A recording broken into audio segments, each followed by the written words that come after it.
All right, that seems better. Can you hear me? Hey guys, I can hear you. All right. I was getting ready to jump on this ship and head out of here solo. Oh, hey. We can get a two-person kayak and go up to Maritime Night Supply. I guess we can. Let's go. It seems like everybody's Let's go. 3, 2, 1, 0. You're listening to the Knives Templars. I got a piece off of the wagon that Sam Houston used to take JFK to the moon. Pinto sauce. I like that. Pinto sauce. Pinto sauce.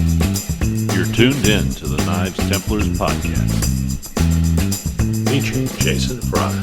Yeah, I've been just been doing what we do. Long time listener, first time caller. Eric T.R.E. Rivers. Holy crap, I built something. Mark Vasallo. There would be a lot of places I would launch myself to. Chip Carlisle. We've had a raccoon come through the screen door down in the family room. I was a mean kid. And Josh Ferran.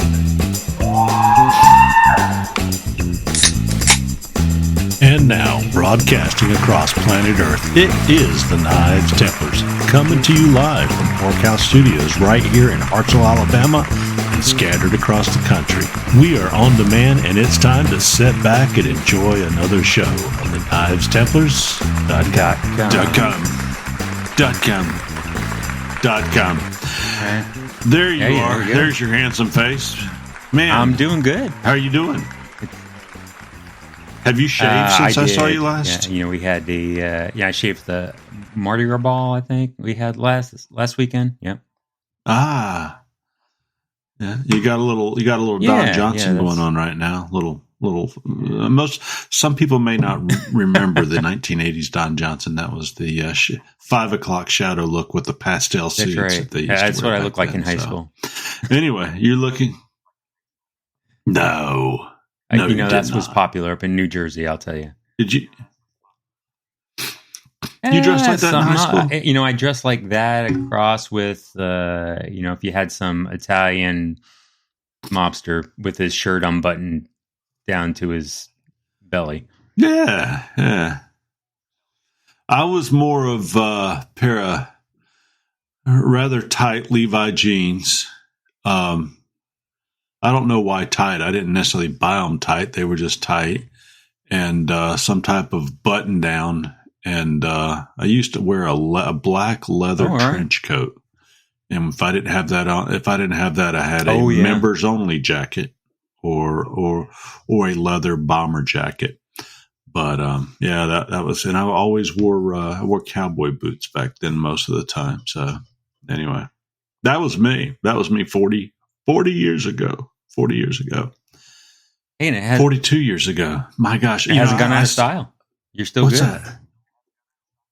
No, it really hasn't. It really hasn't. I was in Texas this week, and sadly enough, I had to come back on Wednesday night. I'm a little tired. I got back after midnight last night. This is Thursday evening we're talking, and I was in Dallas and Waco, Texas all week long, and I left the Dallas-Fort Worth airport about 12 hours before all of my friends started coming into the Dallas-Fort Worth airport. So, yeah. So there you go, because they're headed to Blade Show, Texas. So it'll be up this weekend, and we'll get this episode out to let people know about it. I don't know if that'll do anything, but we will tell you that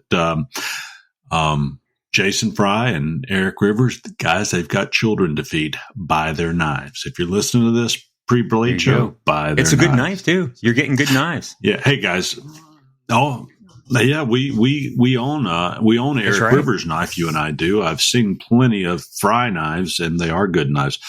So, guys, this is Chip Carlisle sitting with the great Mark Vasallo. We've got Jason Fry, who is likely in Dallas-Fort Worth tonight, setting up for Blade Show, and I think he's got some Knife Guild competitions taking place where he's likely a judge. We've got Eric Rivers. He's in Dallas tonight as he's setting up for Blade Show for Friday and Saturday. And he's got his buddy Mr. Rich with him, who is come down from Colorado. I think they're doing Blade Show together. He used to be on the podcast with us. Josh Ferram, he's got the curse of the podcasters smacky cough, so he's not allowed to be on tonight by his own policy writing. You will notice that my gum is now put on a piece of paper to the side of my microphone because Josh was very kind to point out that podcasts with me going doesn't sound too good when you're driving down the road in your car and listening through your headphones. So this will be a smacking or gum-free recording. Maybe that'll be the podcast title. Smacking gum-free recording or something like that. We have our great friend Emily. She's at Blade Show tonight. And if I didn't say that, did I say that Josh is down with the weather? I just said something about all that. So Josh is not feeling well. He's got like a fever and not feeling well. Emily's at Blade Show. Steve is in Florida tonight, and he may be with us, but he's running around doing something crazy in Florida tonight, so he is tied up. And congratulations to Steve and his new job. And he's got a great new job down there. And finally, we want to bid adieu to our very dear good friend Odisir Pinto. Odisir has decided to step away from the podcast a little bit. He is such a talented, wonderful, loving person. One of the most excellent knife makers. I always look forward to seeing him. But life is maybe just temporarily taking him in another direction as he's out doing some traveling with his wife, enjoying life and, making some knives there in the local great area. Opportunity. So always a place here that he's getting, his son's, doing successful in the Army and doing some, traveling now with the family. So yeah, it's great opportunities for him.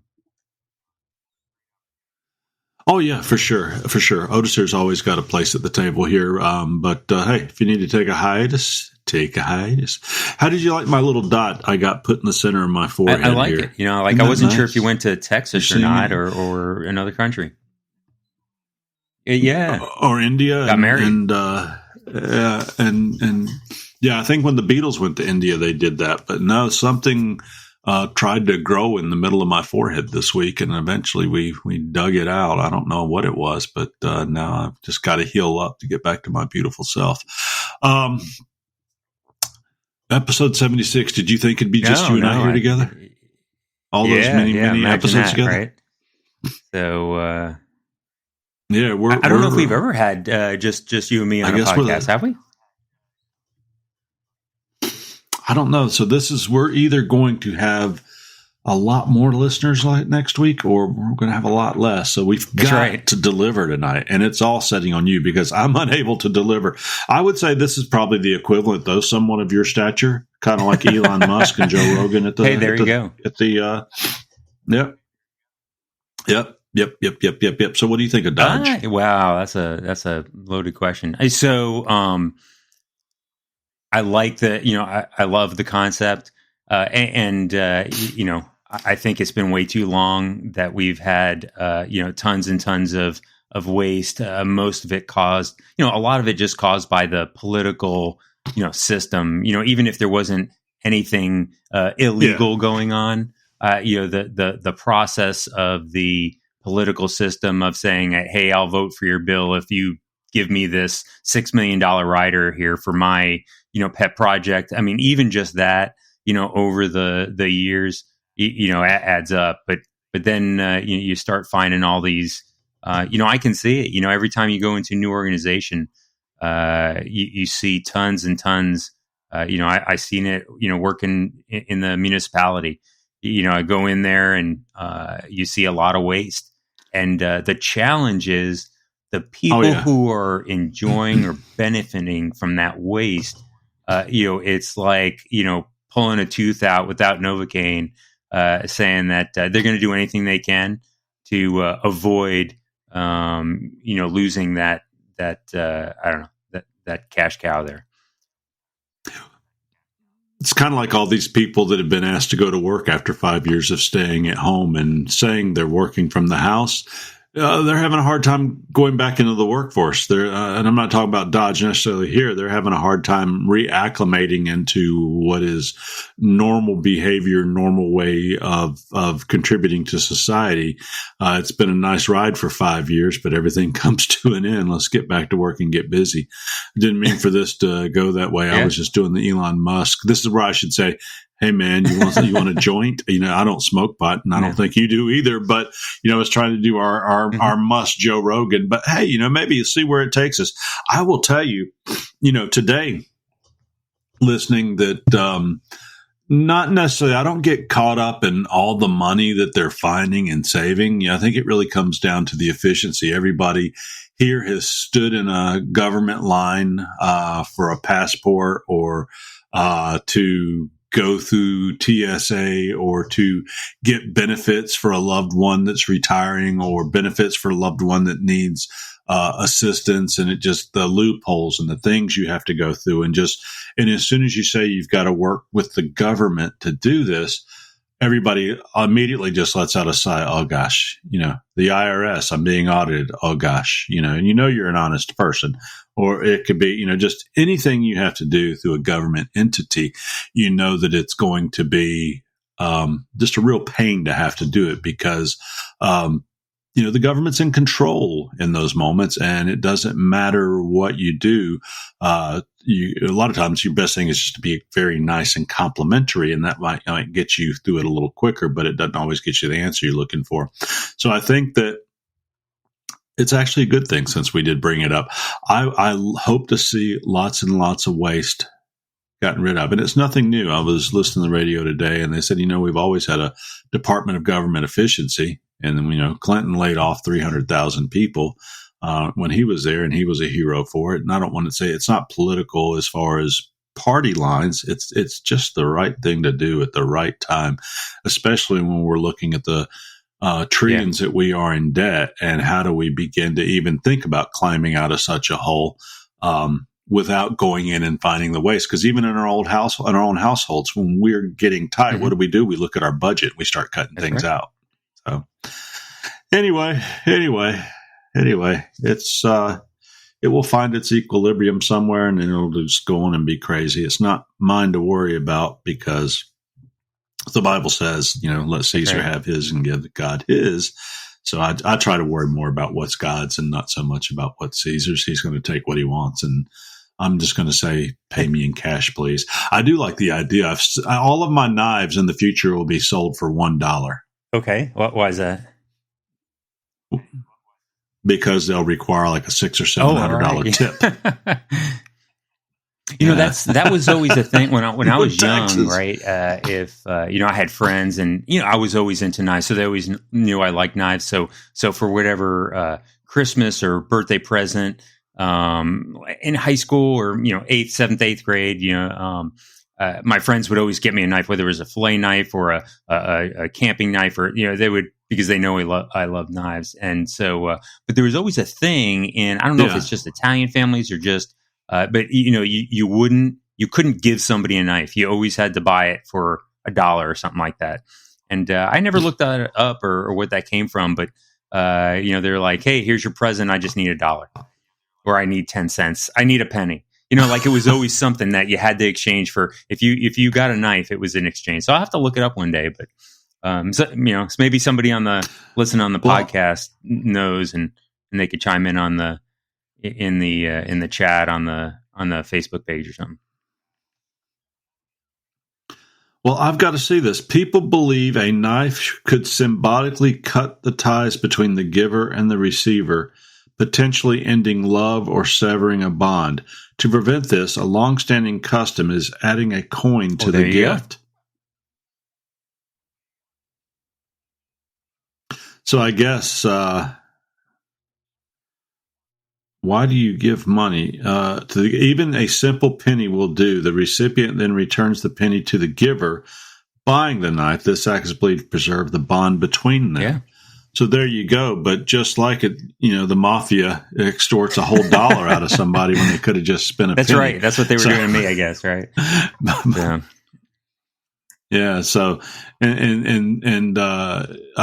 can. Was that your capo name when you were in the mafia, VMAX? Is that where all that came from? Hey, No, VMAX, no. VMAX, go have them make you a sandwich. Get whatever you want. Yep. No. Yeah. But I'll tell you, some of the family gatherings and family gatherings of friends that I've been to, I'd have to question some of it. I didn't ask questions.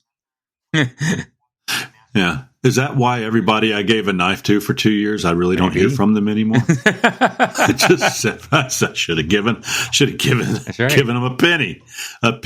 Instead, I gave them a little plastic, little rubber Jesus. And, I don't know. I started doing that. Hey guys, if you haven't been out there yet, go see TR Maker. It's tr-maker.com. Since 1980, TR Maker's offered high quality and fast service from Istanbul, Turkey to every country in the world. Check out their line of knife making tools to make your job easier and more precise. You can't do without their products once you discover them. Actually, I'm getting ready to make a bunch more knives, and I'm going to be relying on TR Maker on grinding jigs as well as file guides here coming up quite a bit on this next order that I'm getting ready to do. Matter of fact, that kind of takes me to what I thought we would talk about tonight, because you and I have taken a step into a new stream. And instead of making a knife or two or stretch of 3, now you and I have started making batches of knives. And I figure we would talk about that a little bit tonight.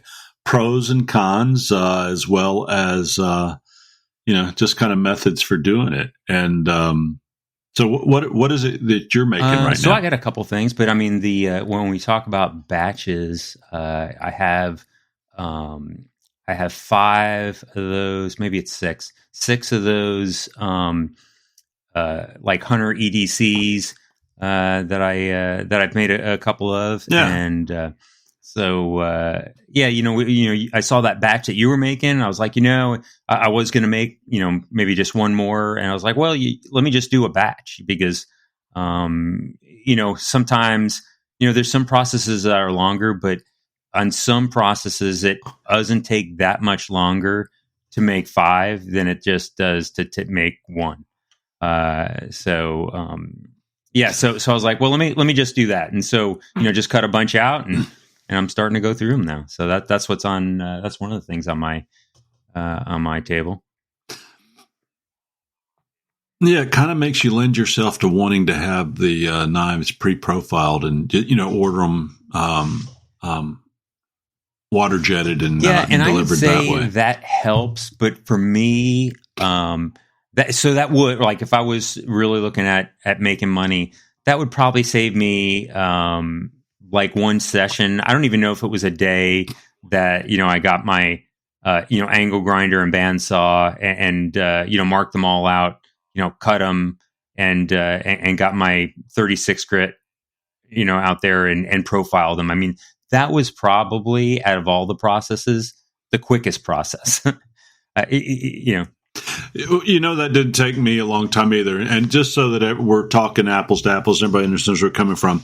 I'm doing an order of finishing up an order of 7 knives right now, and that's all the way through the sheaths. And this evening, tomorrow, and maybe a little bit Saturday, I'll be stitching up. I've already cut out the sheaths and sewn in the belt loop and then I had to go to Texas. So I'm coming back with a bunch of pancakes that I've got to, fold in half and go ahead and sew the edges and the welt together, and then be done from there. So then I'll be done with that. I want to talk a little bit about that. And so I don't forget that. Let's just say, Mark, have you ever taken a sheath and then coated it in oil? I don't want to dip them. I think they'll get too soft, but I think coated them in oil, let that oil dry, and then go back and hit it with a sealant on top, a tan coat or whatever your sealant is. on top, and because I've tested it and I kind of like it. I took a piece before I left for Texas. Mm-hmm. I hit it with neat's foot, left, came back from Texas. It had dried in a day. My wife had looked at it for me, and I came back and hit it with some tan coat, and it's got this beautiful golden hue, and it's nicely oiled. That's almost my preferred method now. Is what I do is now depending on if I'm going to dye them or what I'm going to do, but I'll originally put on some neat's foot oil and just kind of put some oil back in the leather at the very beginning. And then sometimes, I might not even get done dyeing all the leather, but then I dye it, and then it'll, as soon as I dye it, when it's still, I don't know, maybe 30 minutes after I dye it or so, once I see it just starting to soak in pretty well, then I'll put some more neat's foot oil on there, and then that neat's foot oil seems to me like it will even out the dye. And so if it's a little bit blotchy or streaky or whatever it is as your dauber's going through, it kind of smooths that out. And so you use a dauber when you're putting oil on? Well, no, actually, I use a dauber for the dye. And then I actually use no, I have a dauber for my neat's foot oil too. When I put on the tan coat though, I found I tried to do it with a dauber and it just goes on too thick. And so now I just have a cotton. It's an old T-shirt, like thin cotton that I just kind of like smooth it over the top and get a nice smooth, because I've done it with the dauber, and it really, even if I don't put much on there, it gets too much in all the cracks and crevices, and then it's I don't know, it just doesn't come out as good. I tried it a couple times. For me, maybe I don't know the method. What is do you use, there's different things that you can get from Feeblings. There's tan coat, there's leather balm, there's a couple others that I'm trying to remember. There's the tan coat, and then there's the other. So tan coat is more like a semi permanent porous, non-porous kind of thing. So you could still oil leather after you tan coat it in the future. And although it doesn't instantly sink in, it will penetrate eventually and rehydrate your leather, which is nice. Some of the top coats, I forget what they're called. There's other Feeblings products that it'll completely seal it. I mean, it's 100% waterproof, and you're not going to rehydrate the leather at all. You actually have to, I guess, strip it and then do it if you're going to need to oil that back up. So. There's Resolene. I think Resolene may be the one that seals it. And then there's a leather balm with atom wax. I would assume, being a wax product, it probably seals it as well. And I'm trying to remember, there's another one that I think it's one of the first one. Oh, it's called Leather Sheen. Leather Sheen, that kind of brings a shine out in it as well. I think I got that at Hobby Lobby when I first started doing it. It's a white milky material you put on, and then it really brings it out to nice of a kind of a patent. So you use, which one do you use, Resolene or the? Yeah. And I found after you. So, go ahead. Do you get it? Do you get any type of a gloss finish when you use tan coat? So what I do is, after I put it on, and I'll end up putting like 2 coats sometimes on. I'll put a coat on, and then I'll let it dry. I don't know, probably like maybe a day. Sometimes if I get back to it that day, like if I do it in the morning, I'll in the afternoon, and then I'll buff it off. And then when you buff it, it gets this real nice. It's not super high gloss, but maybe satiny gloss finish, and it just gives this nice sheen to it. It's not like super shiny, but it kind of gives the nice look. And then sometimes I don't know, when I look at it, if I see it's streaky at all, I'll put one more coat on there and try to smooth it all out, and I'll buff it, and then I'm good. But I'll tell you, I use my EDC. I carry that pretty often. A lot of times I have a folder that I carry, but I carry my EDC, I don't know, maybe 50% of the time, and it's almost a year old, and the sheath still looks like it's new with that coating on it. So it hasn't it seems like it's a really good product. Hey, do you have a sheath with you right now? It's about 20 feet away. Hey, while I talk about Pop's Knife Supply, grab it real quick so I can see it. They can't see it, but we can talk about it. So, guys, hey, listen, if you're looking for knife making supplies and also some of your leathers and leather supplies, go and also they sell already made sheaths. Go to Pop's Knife Supplies at popknifesupplies.com. They were started about 40 years ago by James Poplin and serve the knife making community and industry with leading prices with actual shipping costs. You always get a refund back. And they're run by Alan Searles, Joey Berry, and Dirk Lutz, some great full-time knife makers, and their focus has always been customer service, great products, and prices. Check them out today. That's popsknifesupplies.com. So I got Mark coming back on here right now. He's putting his headphones back on, and I wanted to see, so we're going to have to give you some play-by-play since this is just an audio podcast. So hold her up there, Mark. Let me see what you got. The sheath for that EDC I have. It's basically semi taco. I don't know what you call it, with the that you do the backside with like a quarter of it stitched. But I think I made this. I may have made this almost a year ago, maybe a little under a year ago, and it's got a nice sheen to it. It looks like shined leather. Mm-hmm. Leather. It doesn't look any. Actually, you know what? While we were talking, I ordered a quart of tan coat just based on what you were saying.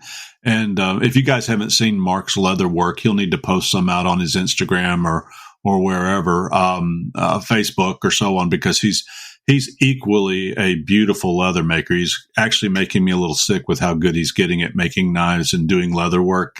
I tend to kick people off the podcast once I strip them for all of the information that I can out of him. And I'm seeing like Mark's probably he's got years and years and years of talent to teach me yet. So he's in no fear of going I'll post anywhere. but they also can, see it at my Instagram at VMAX Custom Works. And then they can see all any of that on there. But I will. I'll take a picture of it, or I'll send one of these posted pictures on the Templars page. Yeah, do that. Put it out there on Instagram now. So if anybody wants to go out and take a look at it right now, they can see what you just posted from our podcast, because it's a beautiful piece. Just like I said, based on our conversation, I hit the buy button. It'll be here midday Saturday, and that'll be about the time I'm ready to start shining and finishing off those sheaths. So I will be using top coat. Tan coat. Thank you very much. Or tan coat, excuse me. Thank you very much. Thank you very much. Hey, so we get back to batching, and I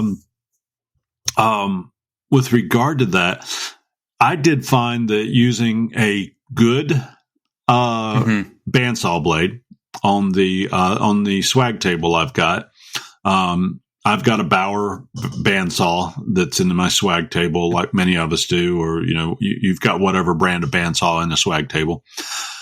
And it didn't take very long at all to cut these out. And then I took them 36 grit belt and roughed them all down to where they need to be.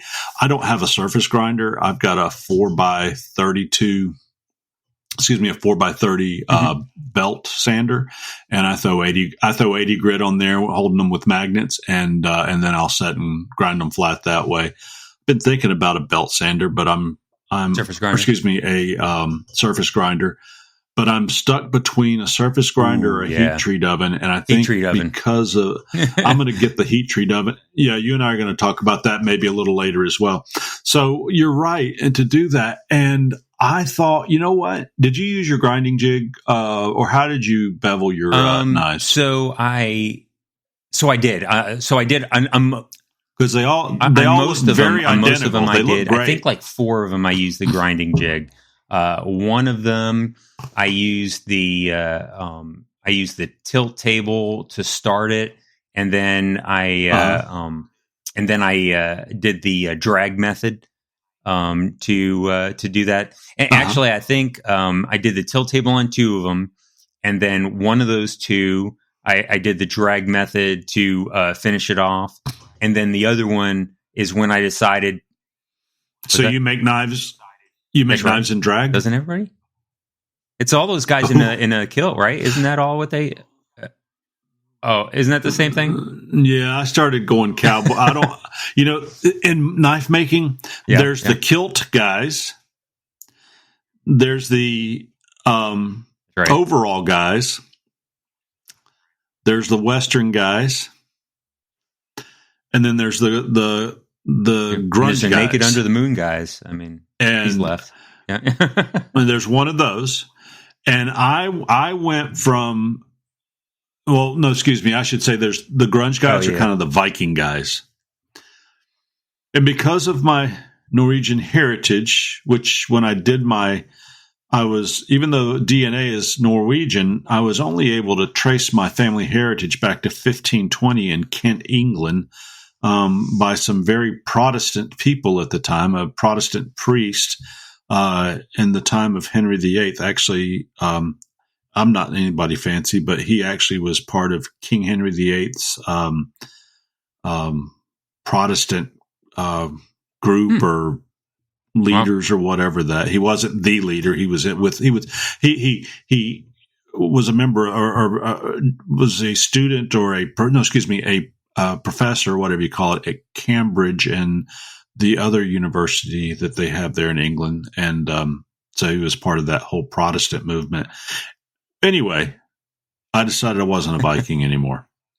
But then I decided I wasn't part of King Henry VIII either. It's too far gone.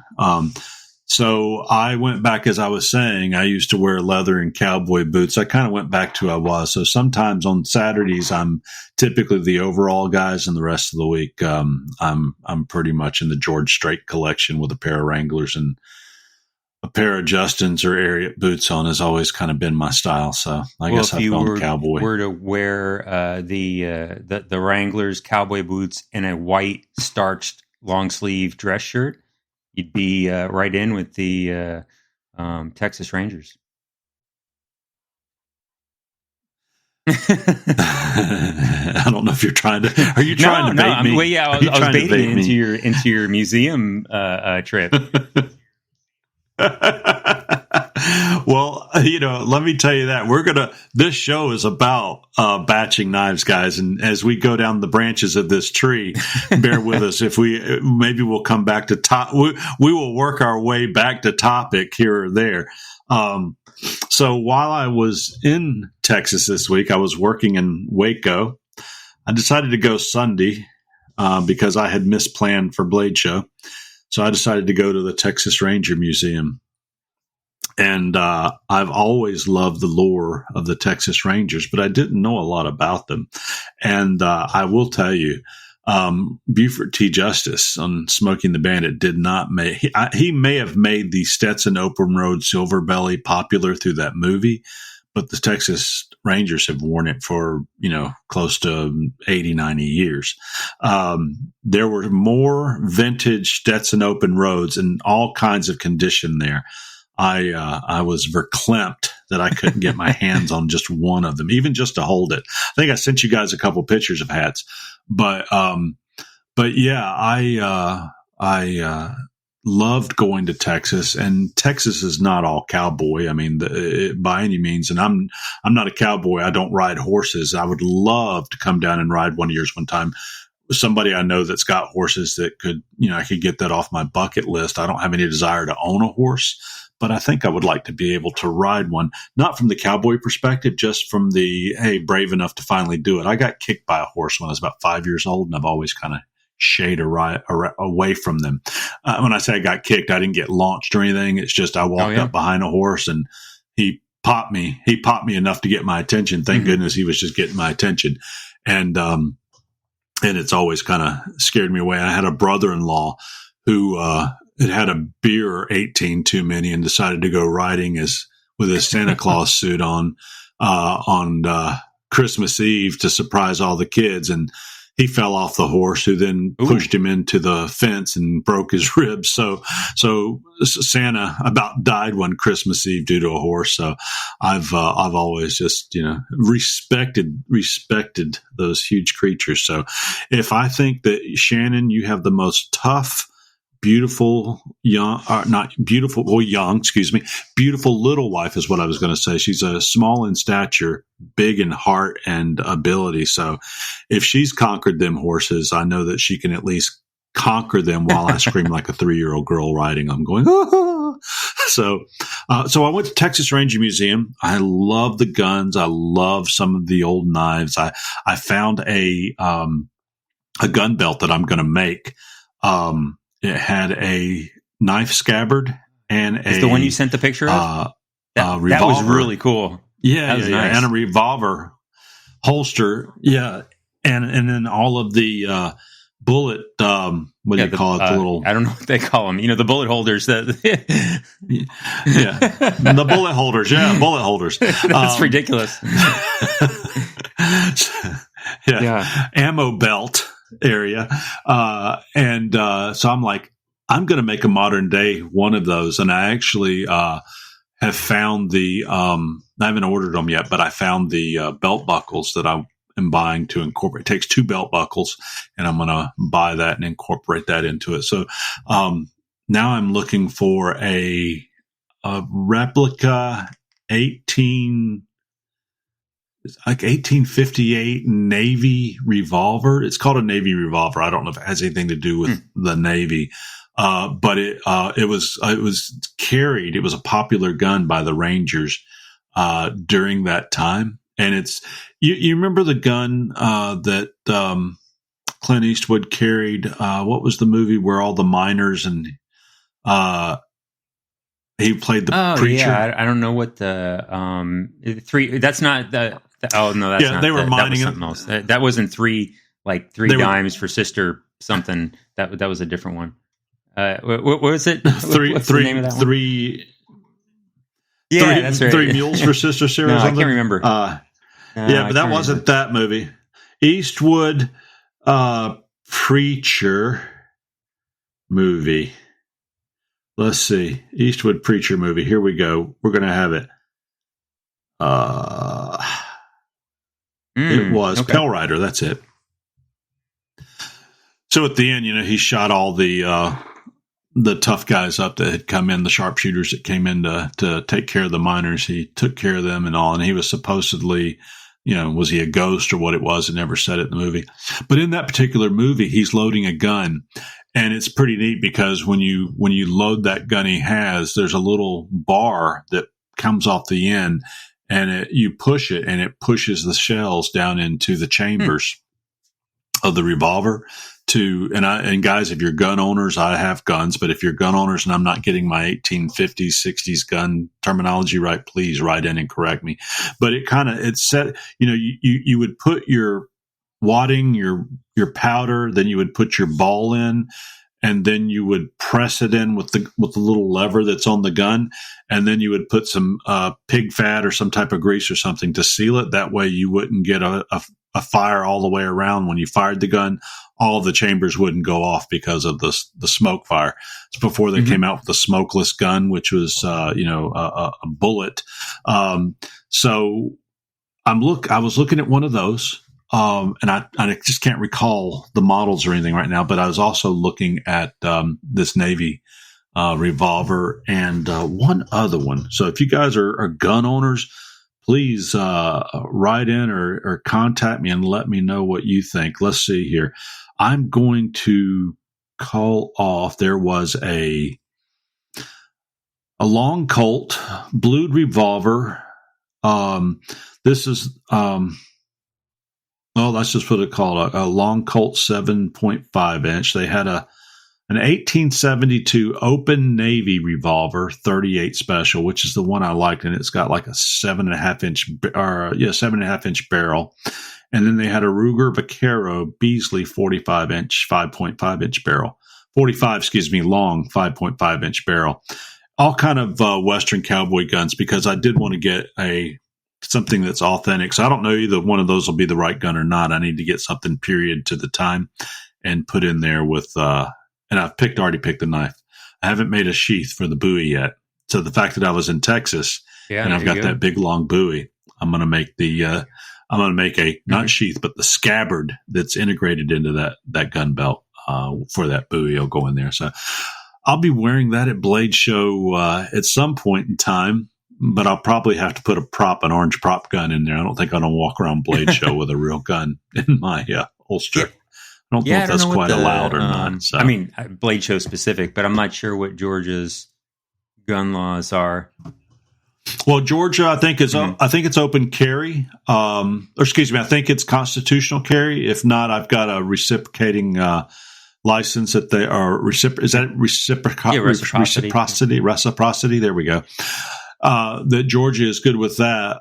With my concealed, but this would be open carry in a holster. But I think there's laws against public events and this, that, and the other where you can and can't carry. So I've never seen anybody carrying a gun at Blade Show, and they probably don't want people with guns in Blade Show anyway. So it would have to be like an orange prop gun or something just to show off the belt. So we can do it. We can do it. So we were, if you guys get a chance, I also decided I want a pair of, Texas Ranger cowboy boots. They are like the coolest things in the world. They're just black Western cowboy boots, but the front of each boot on the shaft up in front of your shin is a gold embroidered Texas Ranger logo, the star and everything sewn into the front of it. Matter of fact, I know an embroiderer. I'll have to get her to get the boot attachment for her machine so that she can embroider a set of. I don't know. You might have to graduate like Texas Ranger training to earn the logo. I don't know. Is it special? We'll put honorary. Or no, I can't make myself honorary. We can say replica. All right. Wannabe Texas Ranger boots. There we go. Or it could say I support. Make the sure Texas we don't Rangers. break any laws. Yes. So they did have Texas Ranger badges you could buy, replicas of old badges, and I thought, I'll get one of those. I'm like, nah, that's what 8-year-olds do. They run around with toy guns.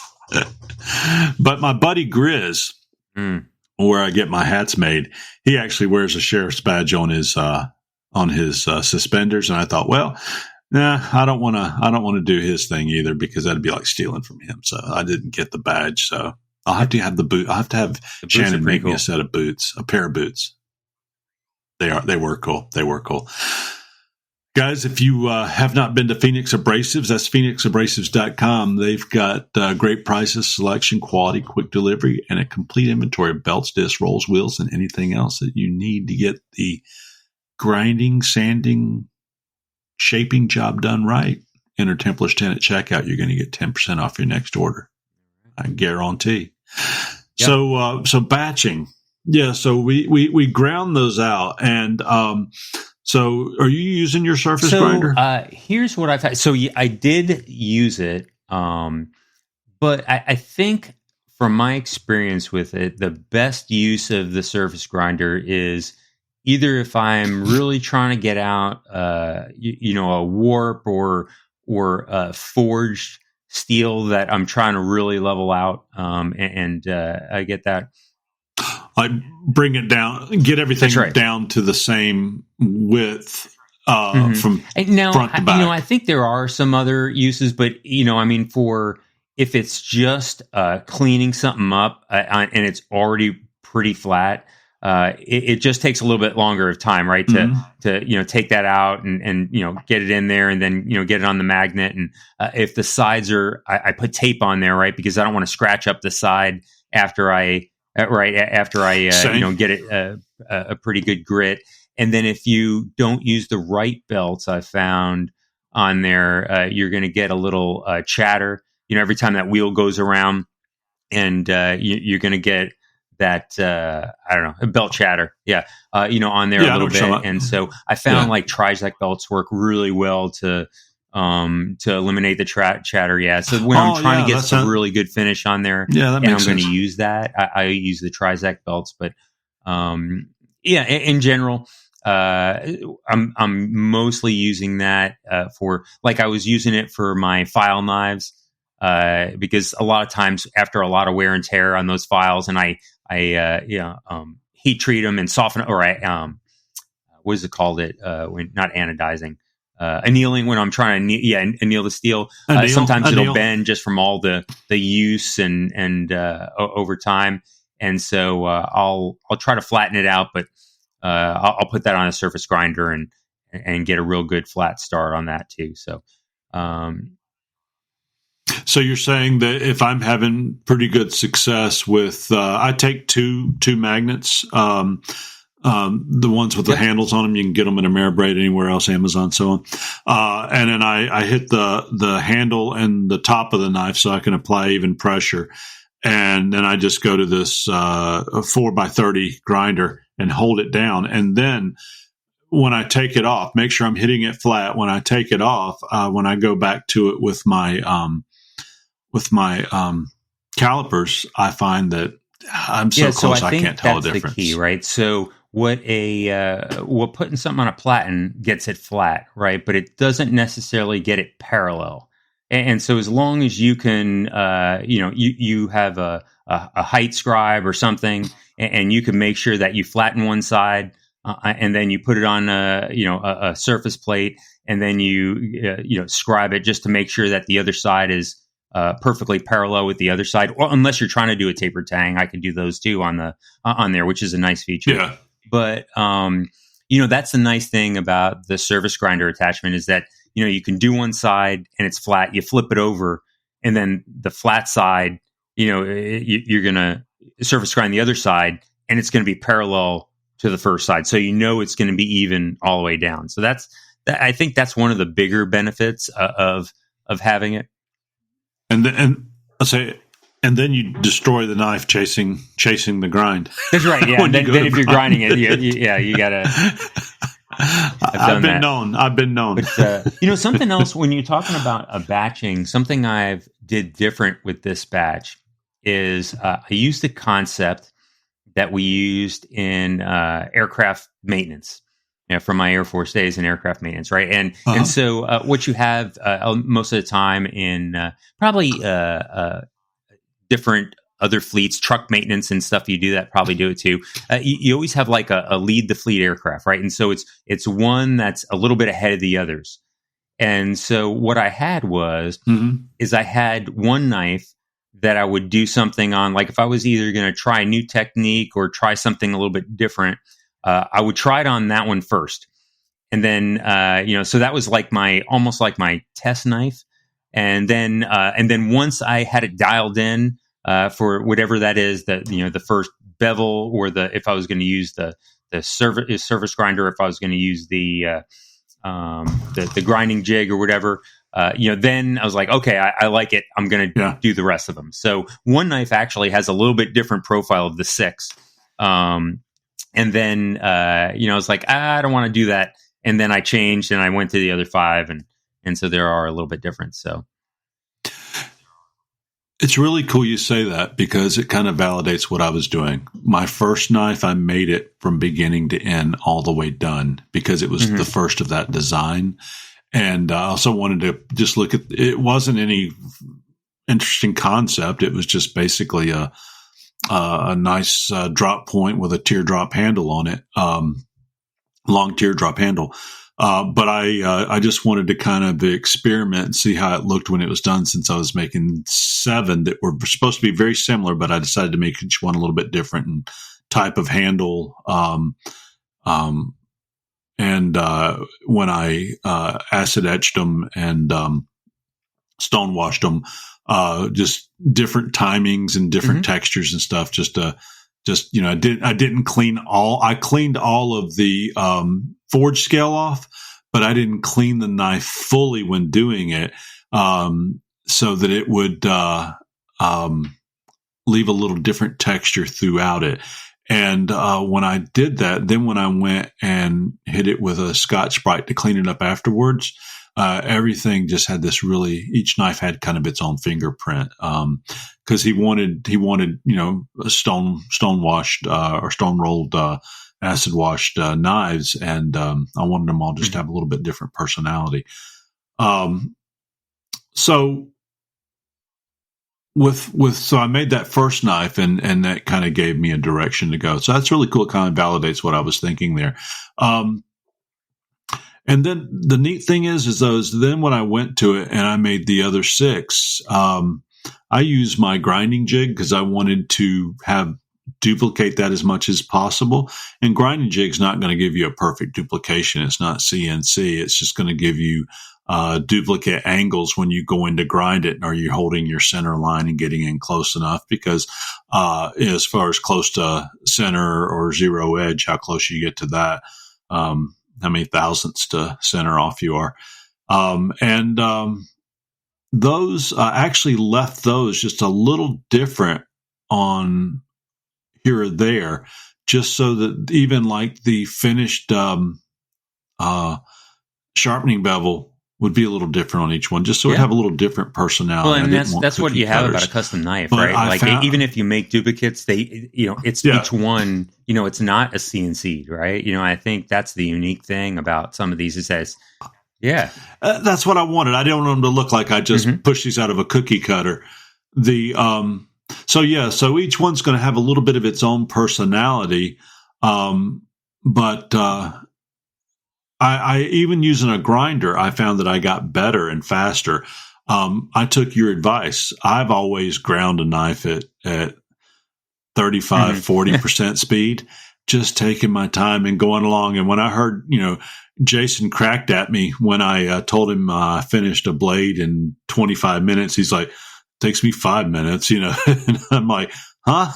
And he's like, yeah, I got that thing cranking. And so I was like, well, heck, I'm going to take mine cranking. I think I got up to 85 or 90%. I wasn't brave enough to go balls to the walls.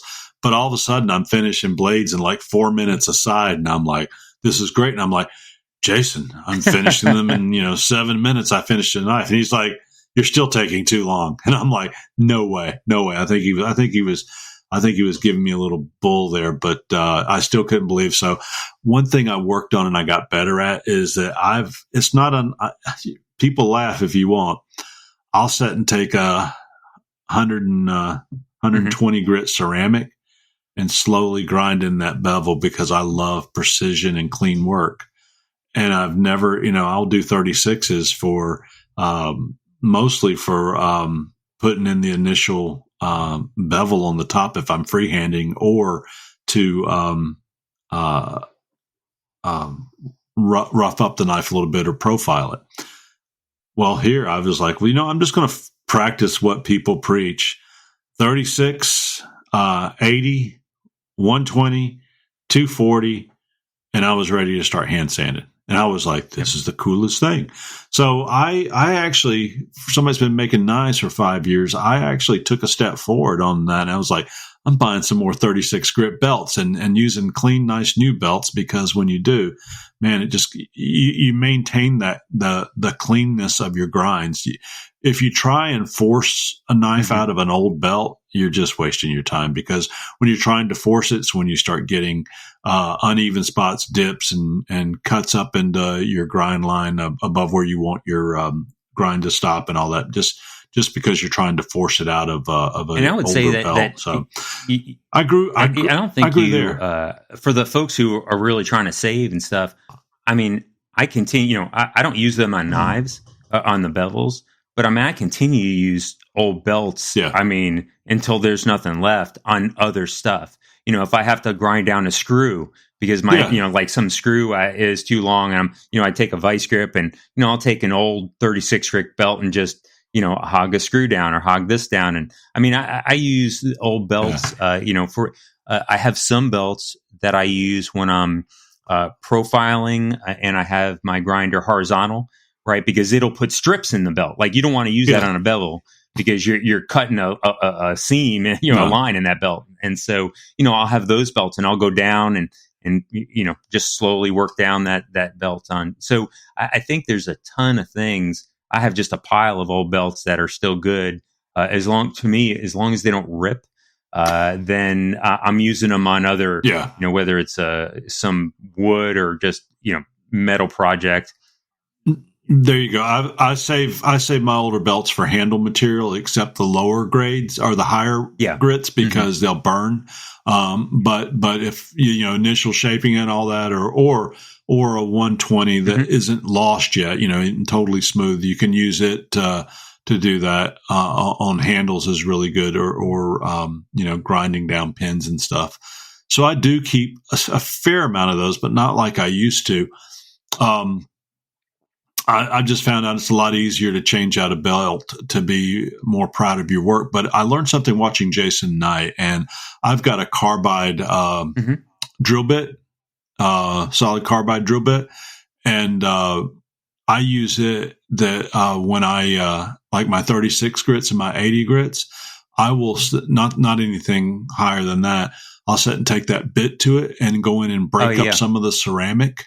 And make it sharp again. So you'll get some more out of it. But even those, it's not going to matter if you're going to do your initial 36 grit grind on it, because you're not grinding up high enough to your finish point anyway at that point. I went and I hardened them after about 80% of the grind. And then I went back and I did the final grind out, as I mentioned, up to 240. And went on from there. I was using a TR Maker file guide tied into my. And if you haven't done that yet, you've got to tie a file guide into because it'll fit your grinding jig I gifted you. You put, and matter of fact, it barely fits. So when you're like, "What's Chip talking about?" You just got to put it on there, and it barely fits. In fact, it fits. I've tried it on there. The only thing I need to get is another one of those little attachment plates.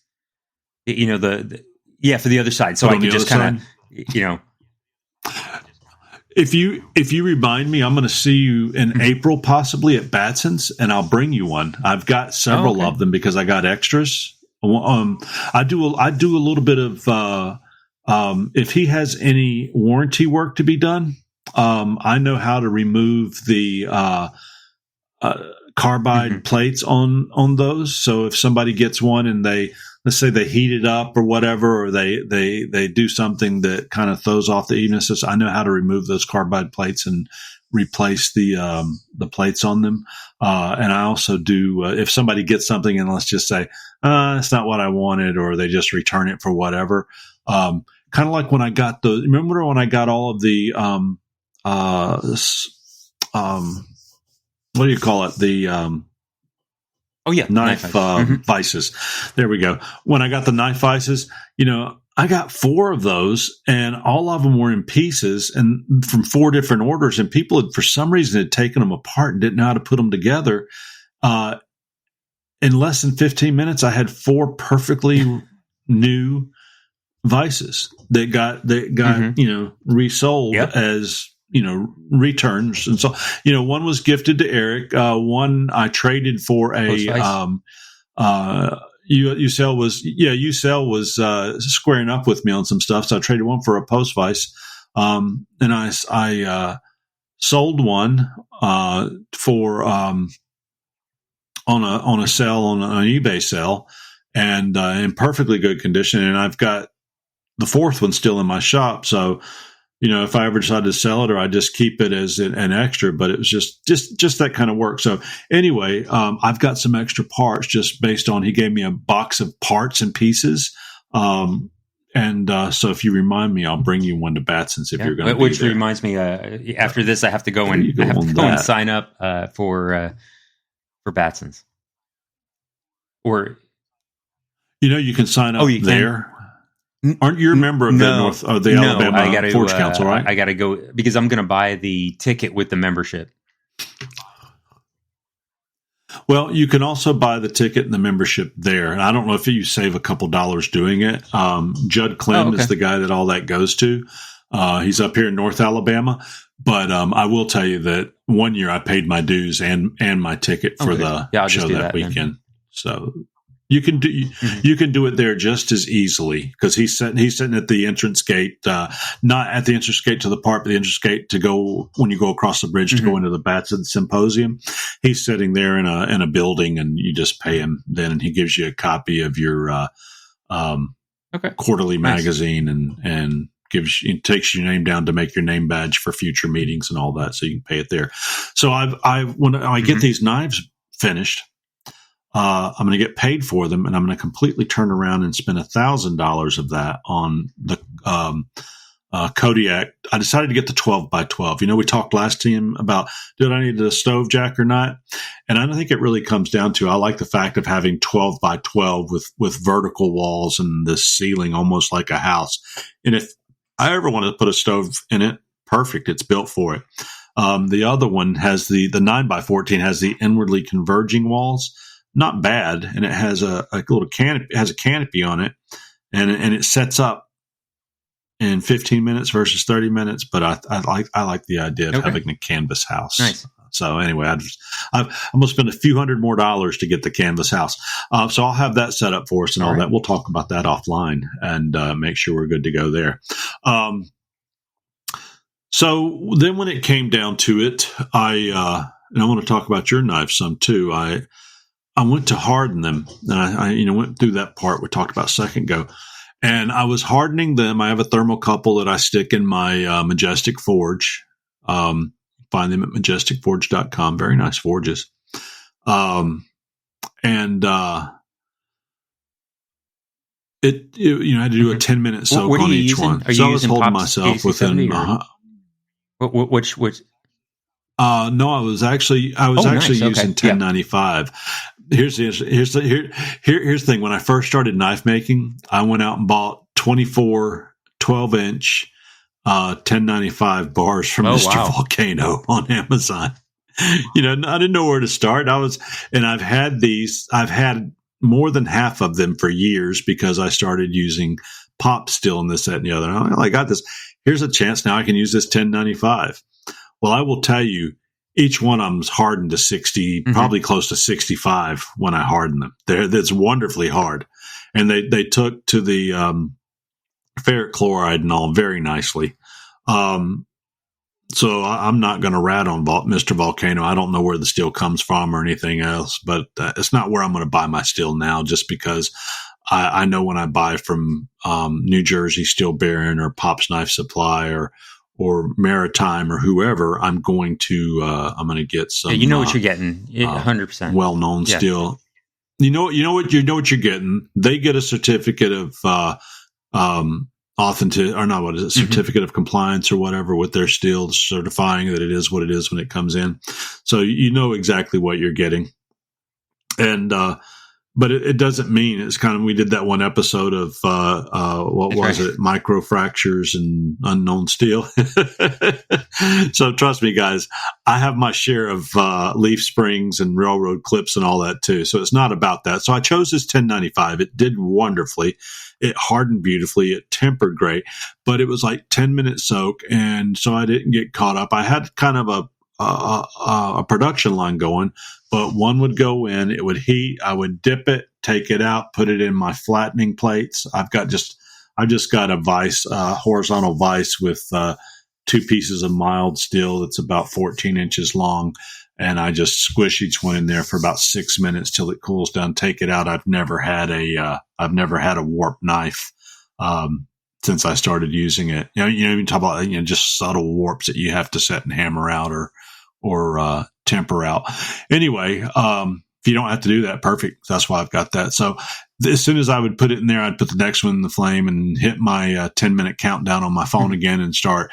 So it took me 7 times 10 plus whatever on both sides of it to set up and tear down. And I was like, this is where a heat treat oven would be quite cool. And not only from the aspect that I could put 7 in there and take them all out, one at a time and quench them, is also the fact that, hey, I could start getting foil and do stainless steel. I could start doing this. I could start doing that. I could really dial it in.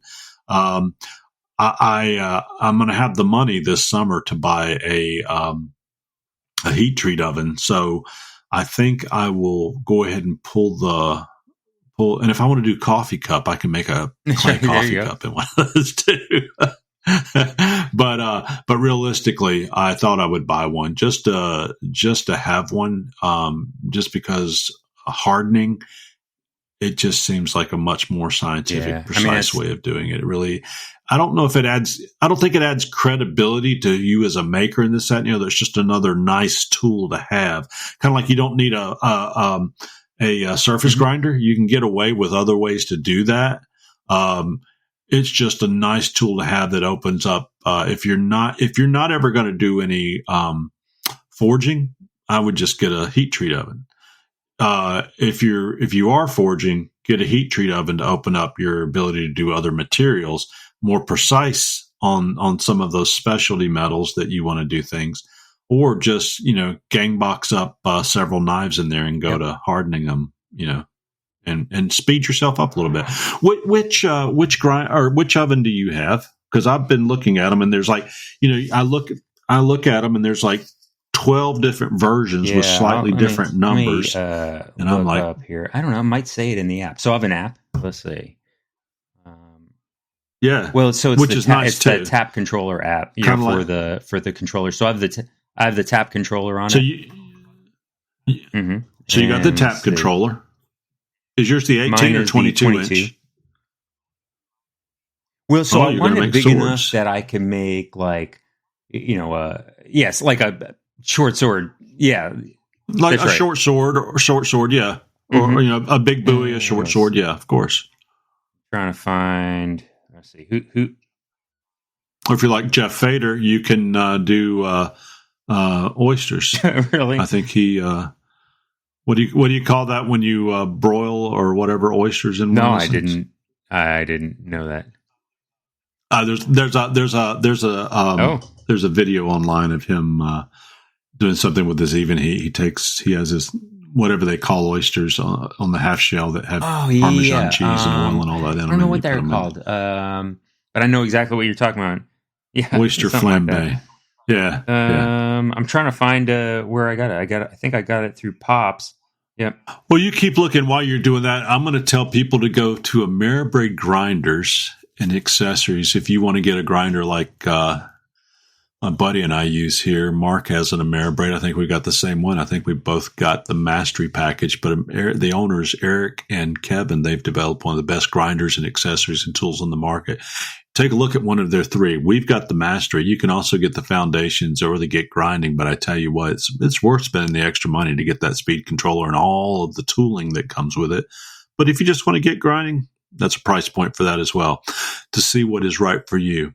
When you call them, though, you're going to speak to one of those guys, which is great, and they have amazing offers all the time. So if you're going to buy one, I would suggest you call Eric or Kevin and speak to them, because you'll probably end up a little bit more in the bag than you bargained for as far as tooling in exactly what you're looking for what you want to do, and also some offers and stuff that they may offer you from time to time. They offered me a few things, a little cut in price here to order this and add that on. And one of the best grinders, mine, it's going to be 3 years old in July. Still looks brand new. So yeah, no, it's a workhorse. It's great. And I will. It's a work of art too. And also, guys, I said if you can afford to get grinding, just get the Get Grinding. You can always spend about $400 or $500 to get the speed controller later. But the thing is Eric Rivers makes beautiful knives, balls to the wall speed at 100%. I used a Palmgren 2x42 grinder for a long time, made very nice knives with it, balls to the wall, wide open speed. So, I mean, don't not get something because you don't have the finances to get a little bit better. If that's your price point, go in and get it, and you'll still get one heck of a great machine that, honestly, if you can grind knives at the speed of Speed Racer. That's right. You can grind anything. Like Eric Rivers, trust me. Yeah, that guy can hammer anything out now. It just makes me sick to see how. Yeah, I was watching him with who's the guy from Forged and Fire? It will Keeler. That's right. Guy. Yeah, him. So he was just complimenting the heck out of Eric. That was a great almost forged. Finished forged. Yeah, just amazing what Eric has learned to do through repetition, and that's really kind of getting back. Did you get the name of that heat treat? The heat treat oven, the model that I have is the, here a second, I just had it. There it is. It's the Even Heat LB 22.5. And so you can, right? I think if you want something that gets hotter, I think there's the KO series, or there's another two letters, right? That actually get hotter have a hotter range. But this one will get up to 2,200 degrees Fahrenheit. I think the other ones go to 24 or 25 or something. They go up a little bit higher. And then I think the LT series, or there's a one series that's lower, that's a little bit less expensive. So you added the Tap Smart Touch controller and it is on it, which was an additional it's additional $300. The nice thing about that, one is the other controller. I don't know. It's just like more computerized, right? You can go in there, you can save all your steel recipes. I have all my tempering recipes, all my everything that I have on there. So I just, you change your hold times, your ramp up speeds. I think you could do that with either one, but it's just much easier with, it seems like, the Tap controller. And, I get Wi-Fi and I have it on an app. So as I'm in my shop, my heat treat oven's in my garage and my shop is in my backyard. So I keep an eye, like if it's like preheating or if it's actually in heat treat, I watch my app and it'll show exactly how it's ramping up, what the hold time is. It gives me a beep on my app when it hits the hold time, so I know I got like 10 minutes. So it's just really nice having that Tap controller. I'm glad I went with it.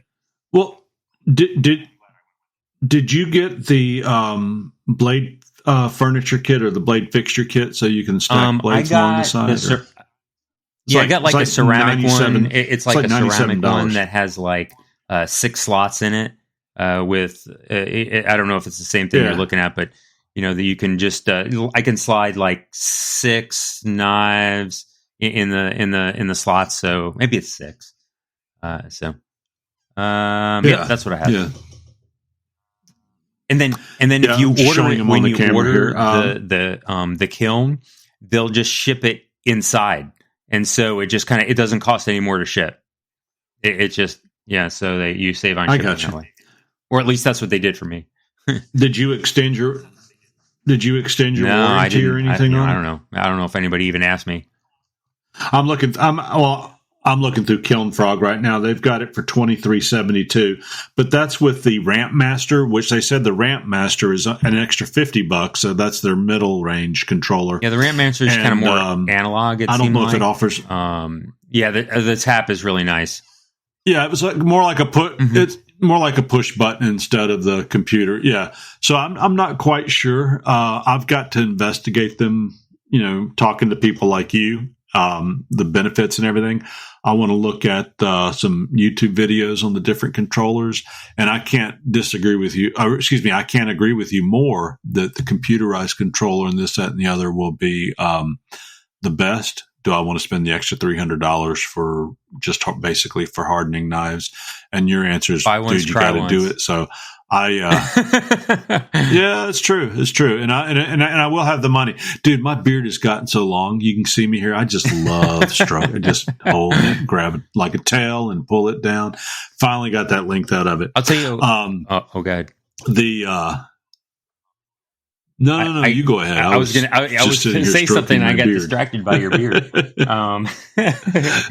Here's the other thing, and I know this isn't turning into an entire heat treat oven podcast, but one thing I did it's okay. We said we would go down one tangents. Thing I did find is over time, like after I think I've done maybe like four or five heat treats in there for different things, it has gotten more accurate. Like, so as you can watch like when you get to your set temp, wherever it is, say it's 1500, when I first got it, there was a pretty big swing in there from a little bit more than I was almost comfortable with. I was a little bit concerned. I actually called Don Watson because, I know he's had one for a while, and I was talking to him. Does he have the Tap? No, I think he bought it controller before the Tap controllers were out, and he had I think he's got the Ramp Master. Okay. So you might be able to call him and ask him thoughts on the Ramp Master. But sure. But so there's a pretty big swing. I mean, it was like, I don't know, like 15 degrees below and then above, and I was like, wow, that's a 30 degrees. That's a big bigger than I was wanting. And now it's within a degree or two.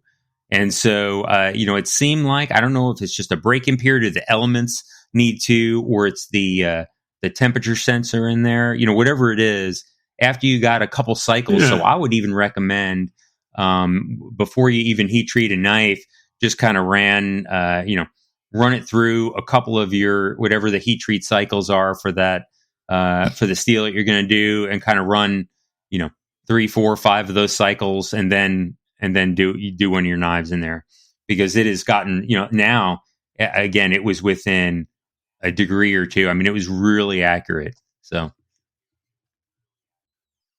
Yeah. Well, I'll have to check that out. And it kind of makes sense that you may have to break it in like that.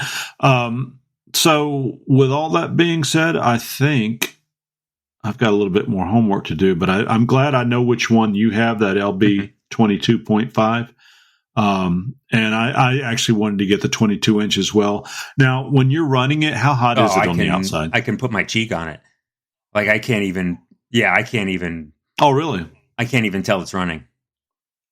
Which, either your face or your rear end? Because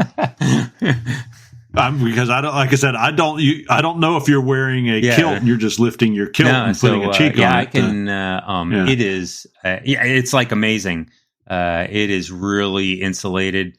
I did buy, at Harbor Freight, I bought like a little one of those 2 or 3 shelf metal carts, and then so I have it on that. Yeah.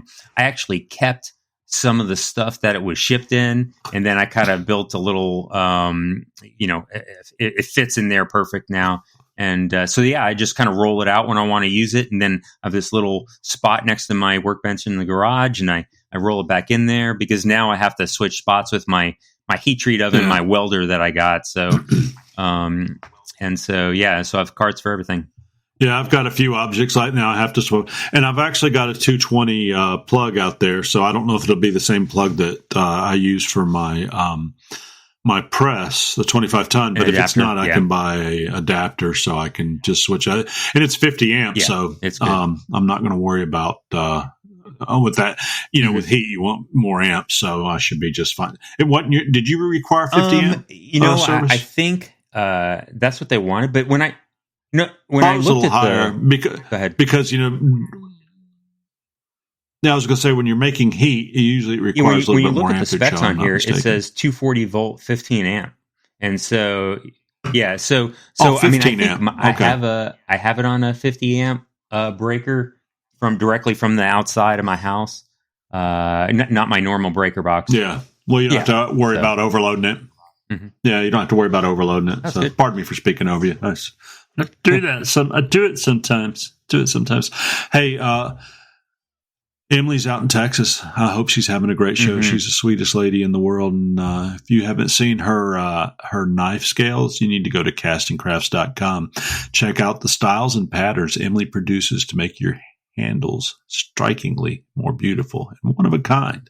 If she doesn't have what you're looking for, contact her and she'll help you put it together. She sources lots of materials for people that want something very special. So check her out at castingcrafts.com. And it's still a little too cold to head up to Maritime right now. So Mark doesn't have a cold weather wetsuit. So just one that keeps the jellyfish off of him. So no swimming for now. Anyway, MaritimeKnifeSupply.com. To get great products and service in Canada and internationally, check out Maritime for great deals and service. He does a wonderful job getting things back and forth across the border. And I don't know if there's any tariffs on that. So very good. And I do know through April 2nd, our president has canceled tariffs with Canada. So hopefully that doesn't affect him as far as what he's able to provide to America, and also to be able to do business as one of our friends. But he's got steel abrasives, handle materials, kilns, grinders, and other tools and equipment. Go to Maritime Knife Supply, because they're going to provide the knife maker everything they need to be a successful, wonderful maker. There you go. Maritime Knife Supply. Yeah, going back to Emily's thing, those scales with the, I don't know, steampunk scale, I don't know what they were, what time with the gears in there. Yes. Every time I see a new batch of something that she comes up with, it's just, it's not just the skill in creating, the actual scale itself and making a good product. It's the creativity that she has that she comes up with, all these things. And I know some of them people ask and then she comes up with some idea and does it. But, just the really amazing stuff of how, she can get this concept and then put it to, some of these gray scales. Yeah. Make it come to life. Yeah. And I don't do a lot of acrylic scales. I've got some of her scales right now to be able to do a bird and trout with. I'm not going to talk about it again on this episode. I talk about it on every one. But I don't do a lot of acrylic scales. Some of the knives I've seen have been quite nice, but it's just not always my medium. I love really natural materials. But I tell you what, I can't wait to use the ones I got because they definitely fit the need that I'm looking for. Yes, they do. Yes, they do. So we got past heat treat, and now we're on to making handles. And I have found that it's much easier whenever I order pin material. I just order a couple bits at that time. And if someday I end up with 30 bits in one bar of pin material at the time, that's fine. I'm good with that. I always order extra ones just because I don't sharpen bits, especially with steel bits. I'll sharpen wood cutting bits. And I really, when you're using it on soft steel, they last a long, long time. But I'll order a couple of bits with my material, and they fit so beautifully. Let me give you guys a Templar's tip right now, guys. When you glue your handles up and you're making your handles, don't burn your pins. Number one, if you're burning your pins, you're burning your epoxy underneath, and in time, those handles are going to come apart. Number two, you don't get the black rings around your pins because you've heated those pins up so hot that they're burning the handle material, either melting it or burning it around it. When I see a knife, my eyes go to the handle, and I always look at the circumference all the way around the pin and see just how hot did they get that. So when I say that, guys, slow your belts down, use a higher grip belt. I use ceramic belts when I initially go in and profile my handles, and I don't shy away from using a 36 or an 80 grip belt when I do that, because then once I start going into the higher, it just takes all of those deeper scratches out very quickly. Now I give myself some playroom there so I don't go in too deep and not be able to get the scratches out, but don't burn your pins. So I drilled all my pins. I glued all my pins, and I quit using C-clamps and started using the squeeze clamps that you squeeze them and they open up. I went to Harbor Freight, and I don't know what the name is for those clamps. You mean like butterfly clamp or just like whatever? Just the squeeze clamps. I don't know, right? Yeah, you squeeze them, and they're very good. Now, I think I'm going to watch them to make sure that they maintain their strength. But I went and bought a bunch of those because one thing I realized that, you can squeeze all the glue out of your knife. And when you're saying squeeze all the glue out of it, you don't want gaps, but you don't want it so tight that you're basically just running down a thin microscopic line of glue between there.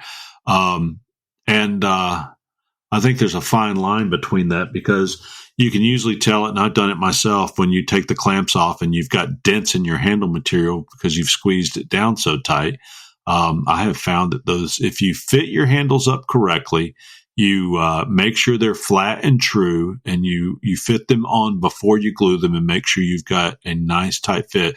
There's no sense in ill-fitting handles on a knife and gluing them up and squeezing the hell out of them to get them to fit. That's not the way to do it. Get you a nice granite block or a nice flat surface, go in there and flatten those handles out. If you've got a surface grinder with a wood handle attachment, you can do it that way as well. But I just put those squeeze clamps on there and took them off, and the next day, 6-7 hours later, they were ready to grind. They were in the best of shape. And so I've started using those squeeze clamps, I've got my C-clamps. I may use them here or there for a knife handle here or there. I don't know. Just gently, but squeeze clamps go on and off really easy. So on the batch subject, so you're ahead of me because you have the, I saw your handles are are on there, and I have not. I have to order my handle material, so I've sanded everything that I have up to 800 grit, and it's just it's all VMAX knife waxed up and just sitting there waiting for my handle material to come in.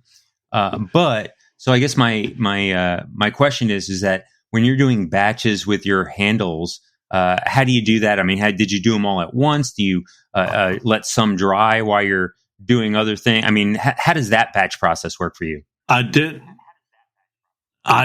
the very first knife from beginning to end and knew what I wanted to do. But remember, I didn't want all of these to look the same. So some of the knife handles are thinner and some of them are wider. Some of them have a fat butt end, and taper down. I didn't do any Coke bottles, but I made them all a little bit different just so everybody didn't get the same knife, because these are going to a set of guys that work together that don't know they're getting them. But what I did, I had a starting point. So I used my calipers and I went down and I scribed from the outside in, because my handles were already perfect width on both sides. I had the same thickness of handle scale. So I took my calipers and I went in and I scribed. So I took the corners out. Let me back up. Before I did that, I scribed them down to the width. Then I took them to my grinder and I ground those down to the thickness that I wanted them, which I probably took off an eighth on both sides. But I needed to do that so that it took away a lot of the having to do the hand sanding. Then I took the calipers and I measured the width to go in and scribe the top and the bottom, so I could have an angle to go in and grind off the edges. So I wasn't just rounding square edges. I actually already had a 45-degree in there. Now, like if you had like a router table or something, you could just, you could just do that on a router table. I used to have a router table, and there's two things about that. Dangerous. One is safety. I also left off the fact that before I glued the handles on, I took them to my grinder, my circular wheel, and I have a table, and I set it at the angle I wanted to take the front of them off so that I could, and then I rounded them off. I don't like really squared or really sharp edges or really steep angles. I like more of I like a steeper angle, not a gradual angle. And then I round those off. So my handles, kind of the DNA on them is they're kind of just rounded off at the front, and I let the thickness dictate how bold they are where they go into the knife, the thickness of the scales. So you were talking about a router. I learned this making fishing lures a long time ago, because I was going to try and use a router on balsa and other baits, and I about lost my fingers one time. Thought I'll never do that again, because there's no way to really hold a piece of wood like that.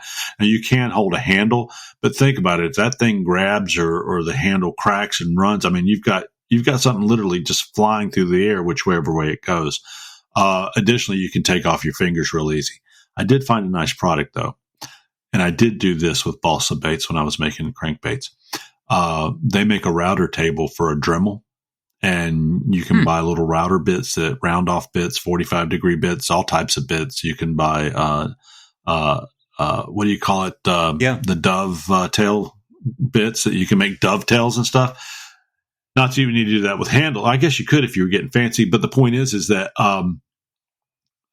you can use that and do the very same thing. I got tired of doing it. It's just an extra tool. So I ended up donating that to somebody that could use it, that was doing some fine detail work. I just go to my Ameribraid grinder, and I've already marked the top of the handle and the side of the handle all the way around. And then I just 45 or whatever that angle is in there up to that point. And then I go to my vise, put a piece of leather on both sides. My knife's wrapped, but I put a piece of leather on both sides, crank it down. And then I go into it with rolls of, I keep 110 and 240 or 120 and 240 rolls of sandpaper, cloth backed, and I'll tear off 12 inches, and then I just start going to it. I've also got some wider stuff. I've got some 1 inch wide and I've got some 2 inch wide, because 2 inch wide is nice when you're going across the whole knife, so you don't end up just kind of gouging it out or taking too much in one particular area. That'll help you keep you're basically covering half the handle with a 2 inch wide piece. So it's nice, but sometimes you need to get down there and you can rip it into 1/4 inch wide or 1/2 inch wide or whatever you want when you're going around certain areas. So, anyway, I do that, and I take that all the way down to 240, and then I hit it with 440, 400 grit paper, 600 grit paper, 800 grit paper, 1200 grit paper. There's not a scratch in there. It's beautiful at that time. I'm going to tell you how I finished them here in just a second. And I don't know if people agree with this or not. Yeah, no, I heard Trust what you me, did. That sounds pretty beautifully. Cool. So I did all natural wood handles. None of this is stabilized wood. And I love the beauty of a natural wood handle as well. Stabilized has its place. They're gorgeous, especially if you've got burls and such. But I just love the old-timey feel of a nice wooden handled knife. So what I did is I have a mixture of 60% beeswax and 40% linseed oil, not boiled, linseed oil. And it makes it's a little too hard to put on a blade as a blade shield type product. That's more of a 50-50 type mixture. So it's a little bit harder. But I took that, I put it on my handles, and then I took a heat gun in, and I heated that up until it kind of like, how people will do mink oil on their boots. They'll wipe it all on there and hit it with a hair dryer to get it. So I just heated it on there, and it just got sucked into the knife. I let it cool down and dry, because letting it cool down would close off those pores in the woods. Then I went back and hit it with some 1200 paper, just to take anything that was lifted on it off, grain wise, fibers. And then I did it again. And then I went back and I hit it with a white Scotch-Brite pad, just a very light pad. And they are the most beautiful handles. They have the most wonderful grip.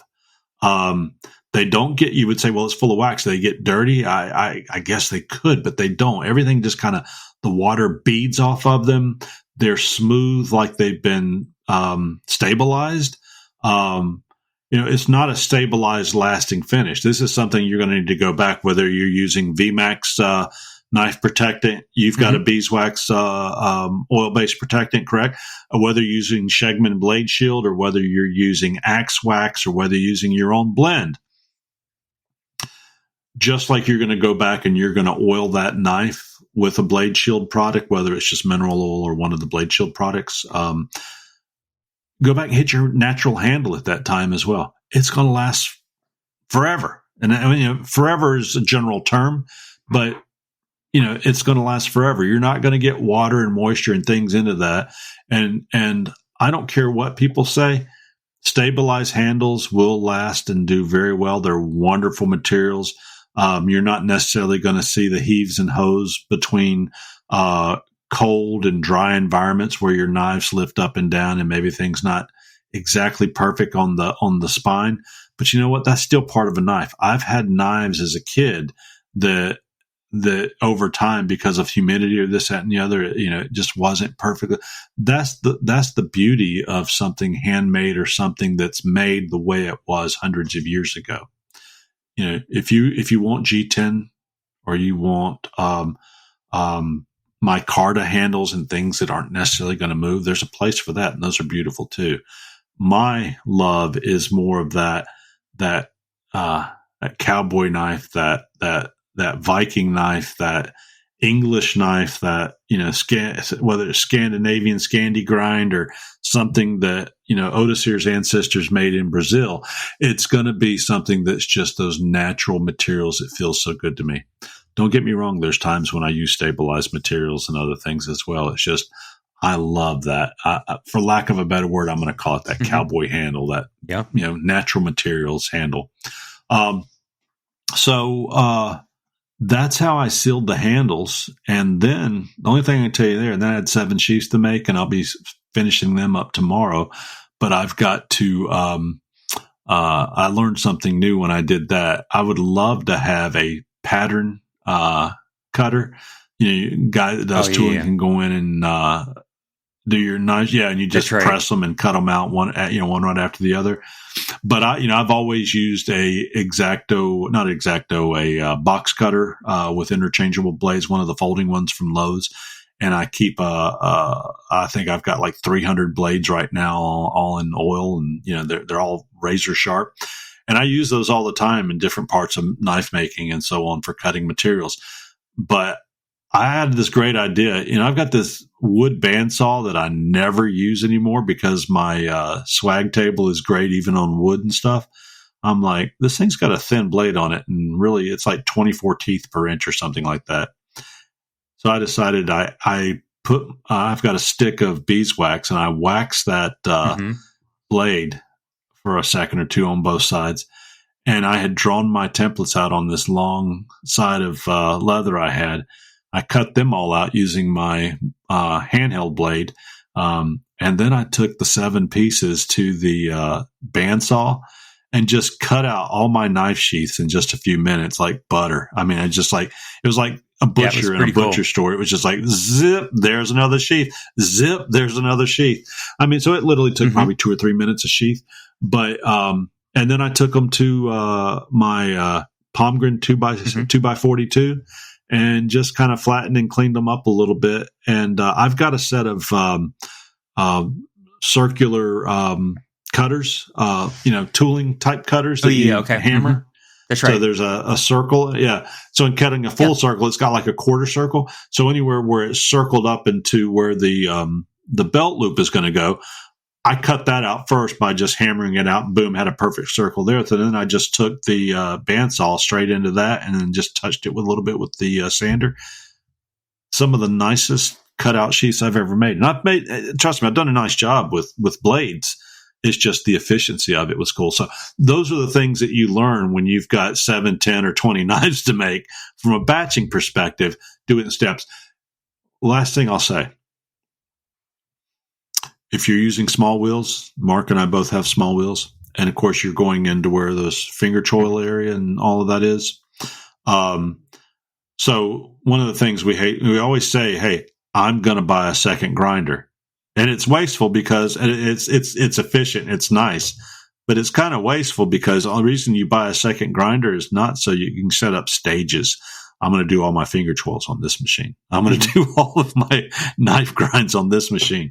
Oh, I need a third machine because I'm going to put a leather strop on that machine. Excuse me. So when you're doing that, I ground all of my finger choils in at one time. And when I did my handle work, I ground all of my finger choils in for the wood at that time as well.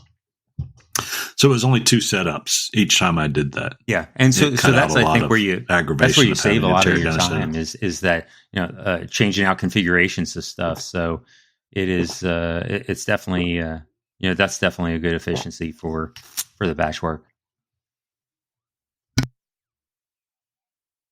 Yeah, I don't know why we're that way. We buy these knife grinding machines that have all these tools, and last thing we want to do is have to tear them apart and put another piece of tooling on.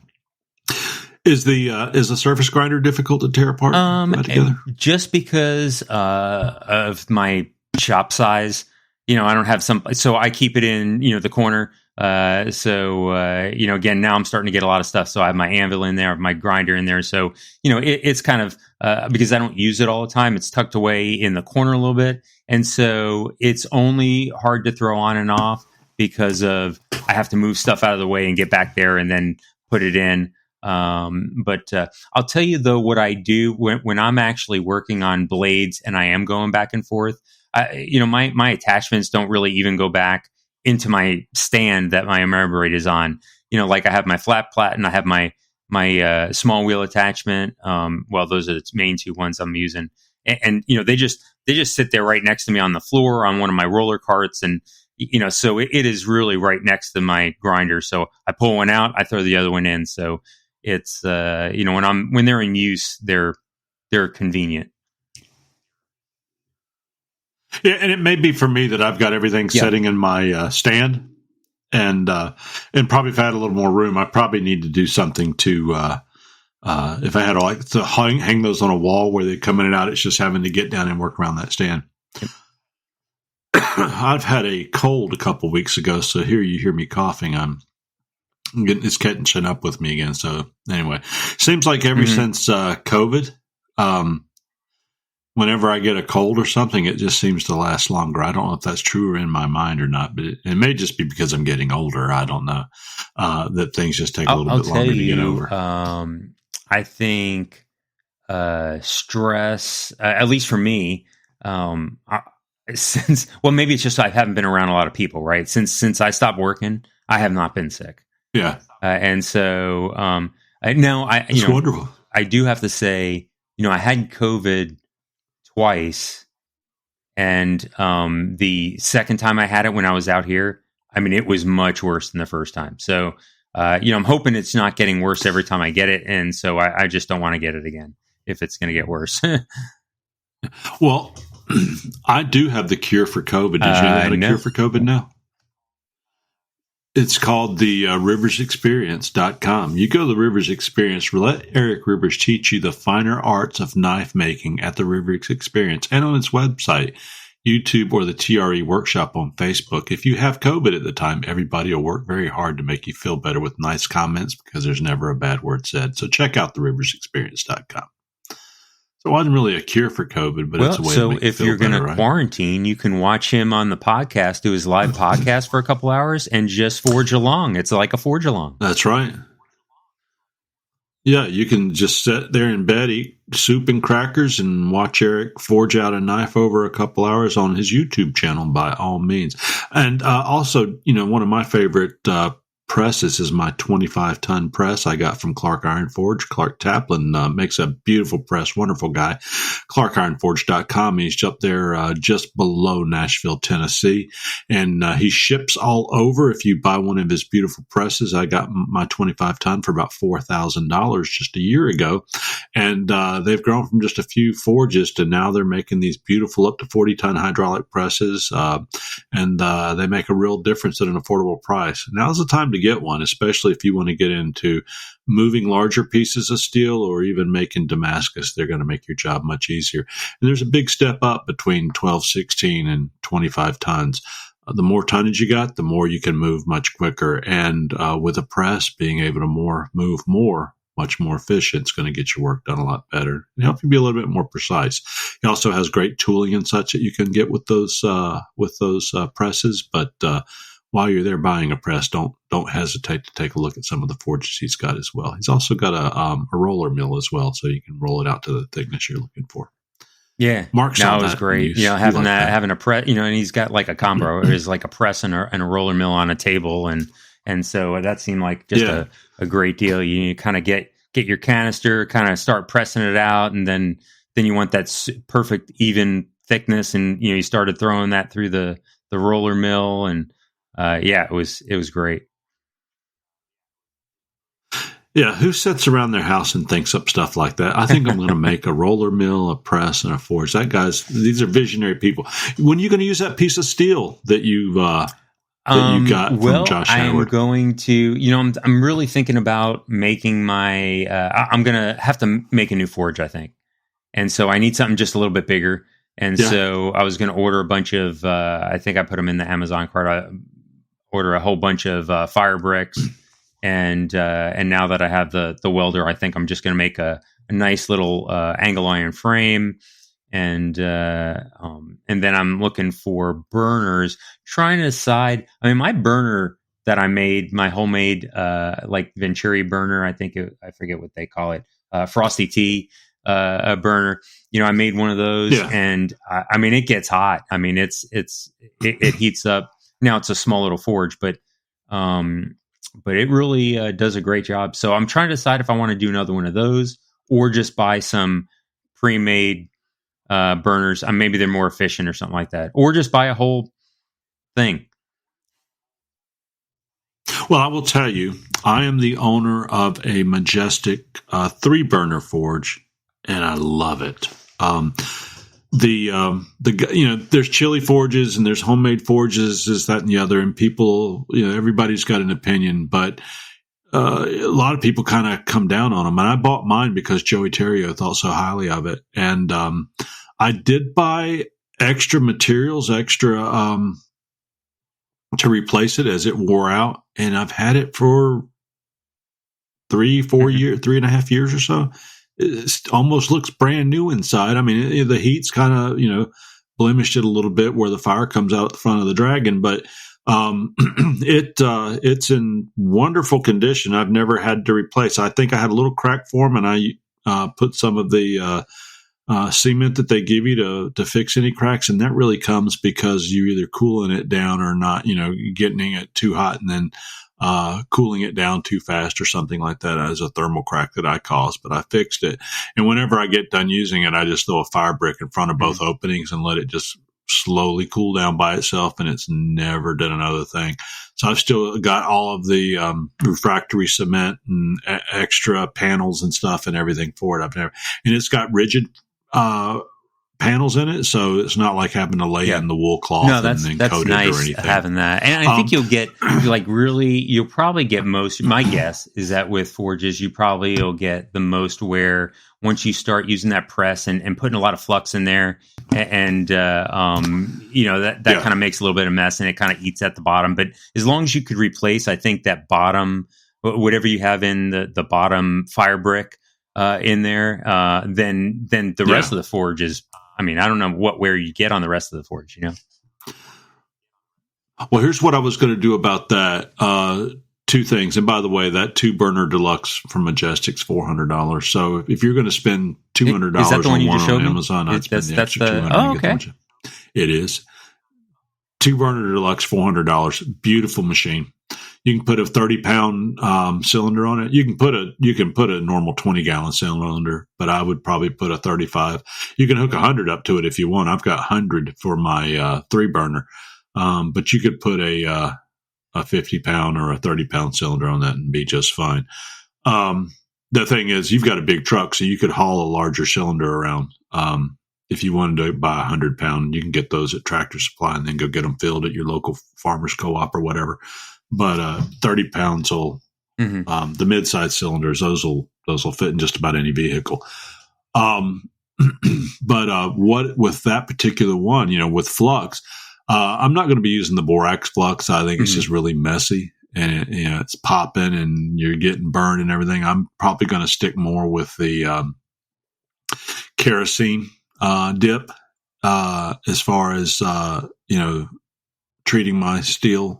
So that it evacuates and you don't have to worry about all the oxygen getting in there and getting the carbon coming out and ruining your weld. So I've got a container of pinto sauce that I'm going to be dipping mine into and letting them soak, and then going and doing my forge welds from there. That way you don't get that. But also, if you just go get a sacrificial fire brick from your Tractor Supply and just line the bottom with that when you're doing it, it's going to take most of the damage. You get a little splatter on the sides here or there, but hey, if you're not tearing stuff up, we're not having fun, right? Well, let's say that. Yeah, for sure. So while we're talking about tearing stuff up, the best way to do it's a really good hammer, but also moving steel, not necessarily tearing it up, but putting it where you need to. And F&M Metalworks, that's Two Bastards Smithy and Supplies. You can find them on Facebook.com/Two Bastards. That's BASTERDS. And if you're looking for a next professional hammer, check out their genuine Two Bastards flat peens, hand forged dog heads, and a wide variety of restored hammers that they do. I will tell you that he and his wife produce some of the most beautiful hammers. One of my favorite hammers that is my go-to hammer I'll be taking it to Batson's with me to use when I'm doing some instructional forging with some children and adults, teaching them to make knives, will be my two Bastards hammer that I purchased from him about a year ago. Which one is that? Is it like a rounding? It's the round flat. Oh, okay. Yeah, it's got a round side and a flat side. And it's a wonderful hammer. And the ones that you and I made from our Harbor Freight. Mm-hmm, mm-hmm. Yeah, we made a cross peen. I think you made a straight peen or cross peen. With that being said, he does the faceting, and this thing comes to you. It's the most beautiful hammer. It's polished. It's faceted. They're almost don't want to start hitting gorgeous. Red metal with it. Right? I told Josh Varan was using that first with me, and I'm like, Josh, don't mess up my hammer. And it doesn't dent or scratch or anything. It's just you start, it starts taking on a little color because you're forging hot steel. But when you start doing that, it starts looking even better because it looks like something you've used, not something you treasure. It's something you treasure as a tool, not as a wall hanging. So I actually love mine now, and I've got a little when I go to Batson's, I'll get a little belt hammer holder so I can slide it there so I don't have to lay it down for anybody to pick up and use. It'll be mine. It goes in my holster. Matter of fact, in my new holster, I'm going to put a hammer holder, a 40 caliber or revolver holder. Hey, I like that. That's pretty cool. So now that's the seventh look of knife makers. So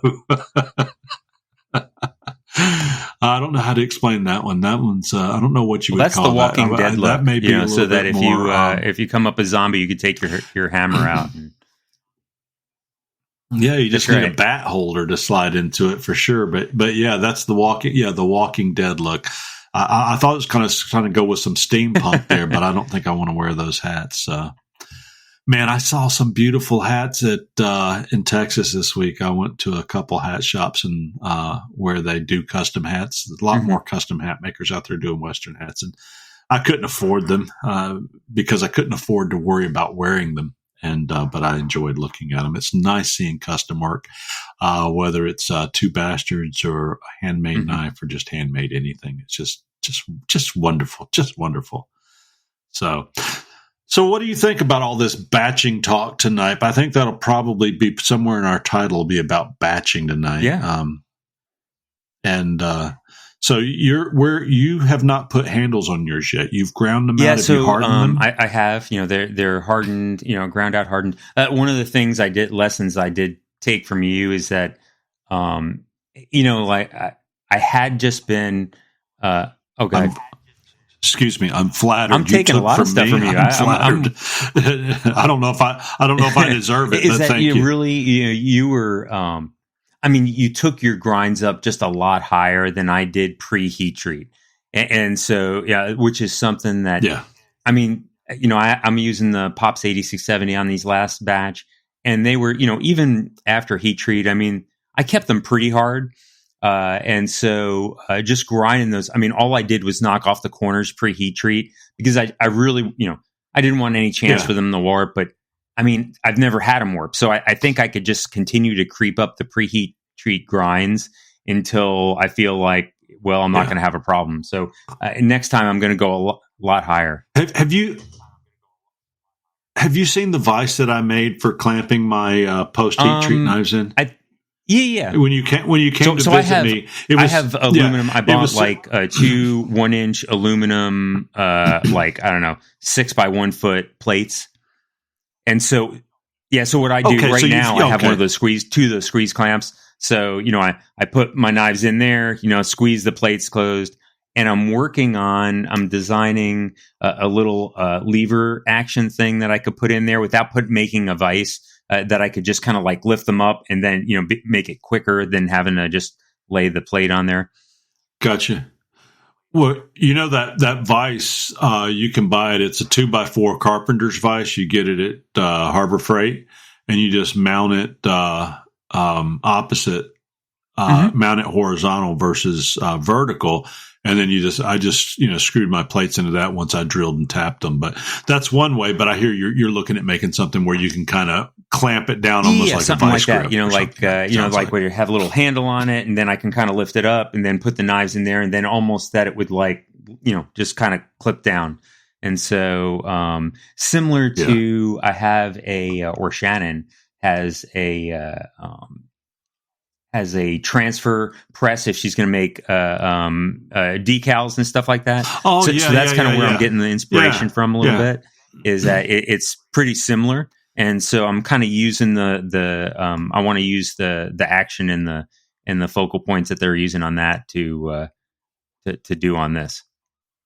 I can see this on a Saturday. Mark, have you seen my decal press, my shirt press? No, dear. Well, actually, no, dear. I have. So her friend had one that did decals, and she's like, "Hey, I bought another one." I was like, "Well, don't throw it out. Let me take a look at it." And so I bought this little. It was a little chip in or I don't know. It was a little electronic component inside the the temperature controller thing.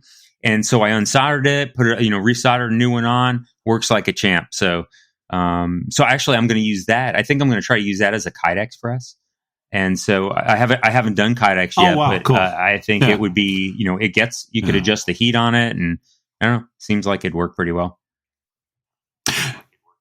Do you know what I was when I was born? You were a little chip. I said that, and then I was thinking about that.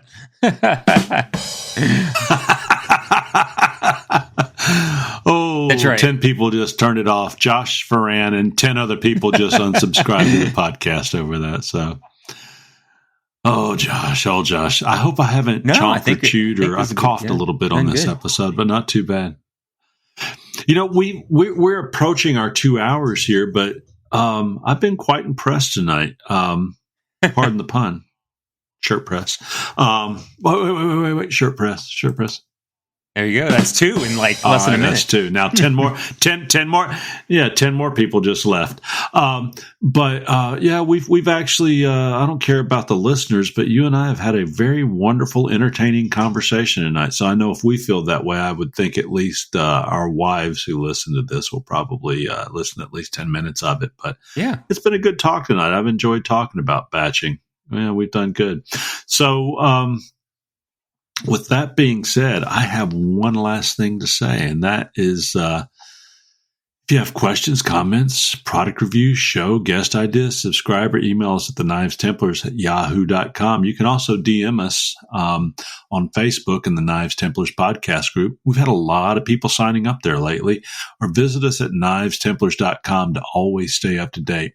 This episode's brought to you by our buddies over at Two Bastards, TR Maker, Clark Iron Forge, The Rivers Experience, Casting Crafts, Ameribraid, Pop's Knife Supplies, Maritime Knife Supply, and Phoenix Abrasive with Templars 10 at discount for 10% off your order. You can find us on iHeartRadio, Spotify, Apple Podcasts, YouTube Music, Anchor, Amazon, YouTube Video, and CastBox, and many more. See at the Knives Templars podcast on Facebook or at knivestemplars.com. Again, contact us at the Knives Templars at yahoo.com. And with that being said, I guess that we'll just work together on what do we have to say? I think it's good night. Good night. Good morning. Oinky, oinky, oinky. Oinky, yeah. Oinky, oinky, oinky. There you go. Tranquility Base here. The Eagle has landed.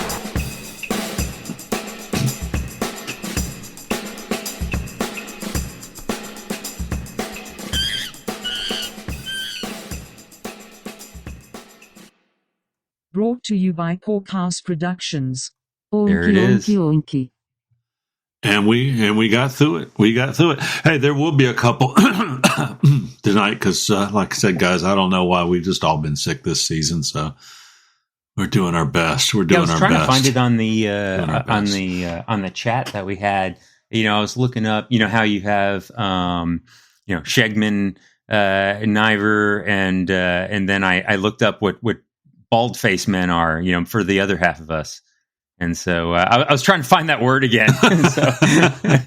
But I'll have to do a translate. I don't know. Have you? Well, I can find it for you. I'll do another translate. Well, you know that I am. I am very, very, very. What do you call it? Fluent in Norwegian. So you're wanting to know what? Well, word? because Shegman, right, is beard men, right? And then, so what's a bald face man? Oh, yes, that's what it was. Sigman. Yeah. Skelet and Sigman. Yeah. Yeah. So hey, all right. I just looked it up too. So I may have spoke about this before, but when I was backpacking, some Scandinavian, I don't know where they were from, some Scandinavian guys were backpacking, and one guy who had a beard and his other buddy had, a mustache or whatever. They were manly men. They weren't like the village people out on the trail, but one guy went flott sheg, and I'm like, what? Flott sheg? And I'm like, what are you saying? He goes, nice beard, nice beard. I'm like, oh, okay. All right. Well, thank you very much. And, we chatted for a second or so and then found out where they were from and everything. They had accents. As we walked off, my buddy said, oh, there's your trail name. It found you, Flott Shag, Flott Shag. So it became Flott Shag. And then Shagman, which is beard is Shag. Shagman is beard men.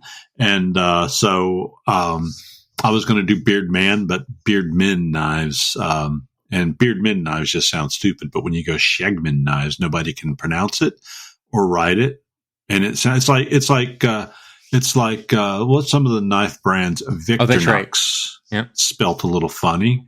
Yeah. Then you've got Kershaw. What are some other knife? I guess they're not all that bad. I don't know, Boker. How do you spell Boker? Shagman. Yeah, that's easy to spell. Yeah. I don't know. Yeah. Yeah. But Shagman, Schrade, mine's, everybody wants to go Shagman, but that's okay too. I don't, matter of fact, I said Shagman until I learned the proper pronunciation. So nobody can mess up VMAX. Yeah, it just rolls off perfectly no matter where you are. But they can mess up Vassallo because it's a 50% Vassallo, what I get. I misspelled it the first time you were on the podcast for the thing, and I had to go back, just half-heartedly apologize. I think I spelled it wrong, so we went back and fixed it. But yeah, when you think about it, it's not that bad. And thank you for not putting in a hit on me, because we know that you don't say it. But nobody knew Tony Soprotto. Tony Soprotto was a boss until they found out too late. I'm talking about the general public. So. He was just a nice guy.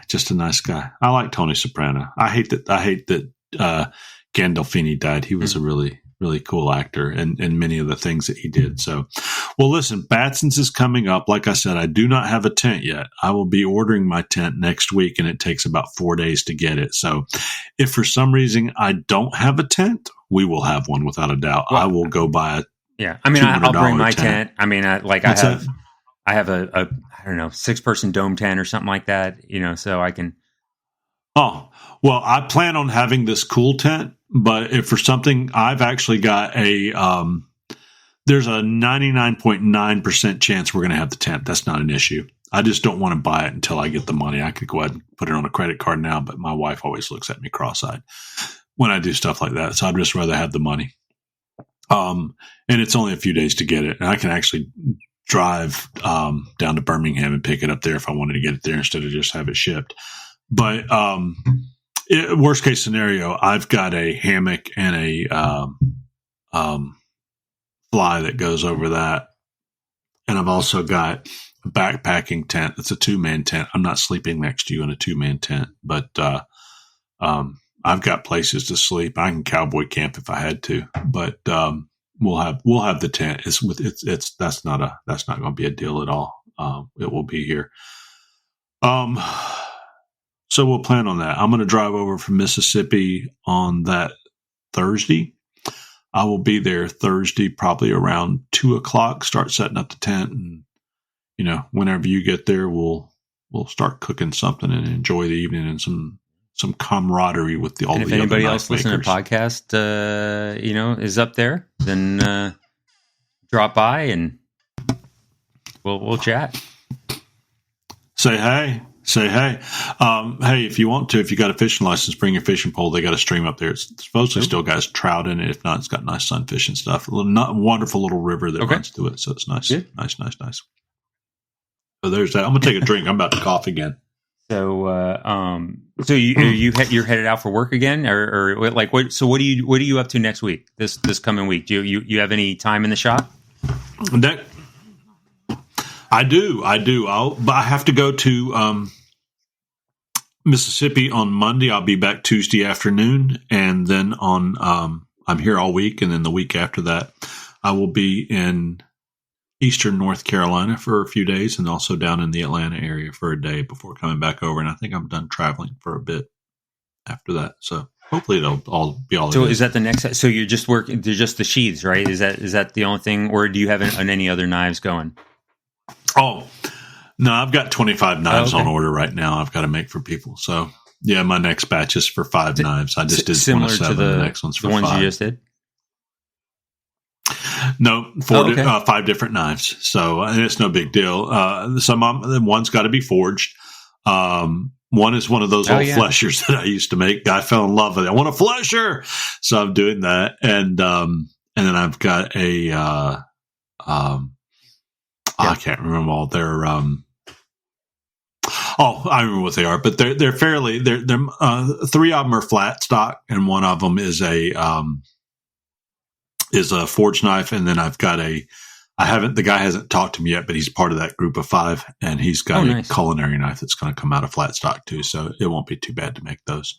So, well, Mark, I love this recording on Thursday nights. That means tomorrow night, Friday, that we can do whatever normal people do on Friday nights, and as long as in the near future we can record on Thursdays and make it a little easier on us, and if we need to go back to Fridays or Saturdays or whatever, that's fine too. But with all that being said, it's a blessing to spend time with you. I consider you a dear friend that we spent a half a century too long to get to know each other. You're a good man. You're a good man. A good man and a great knife maker. Love you, my friend. Love all you listeners. Thank you for tuning in to the Knives Templars. You're one of the reasons we do this. We also do it because we love talking with each other and the fellowship that we have, and also where it shows and we get the chance to talk to you. Always walk up and say hello, man. We love meeting people, especially when you're buying us Cokes and cheese fries and stuff like that at Blade Show. So, and we'll share them with you. You buy them for us, we'll share them with you. But we do love our listeners, especially the number 2 of the 4 listeners, which yours and my wife. Yeah, so there you go. Y'all have a good night. Oinky, oinky, oinky. We'll catch up with you next time. Oinky, oinky, oinky.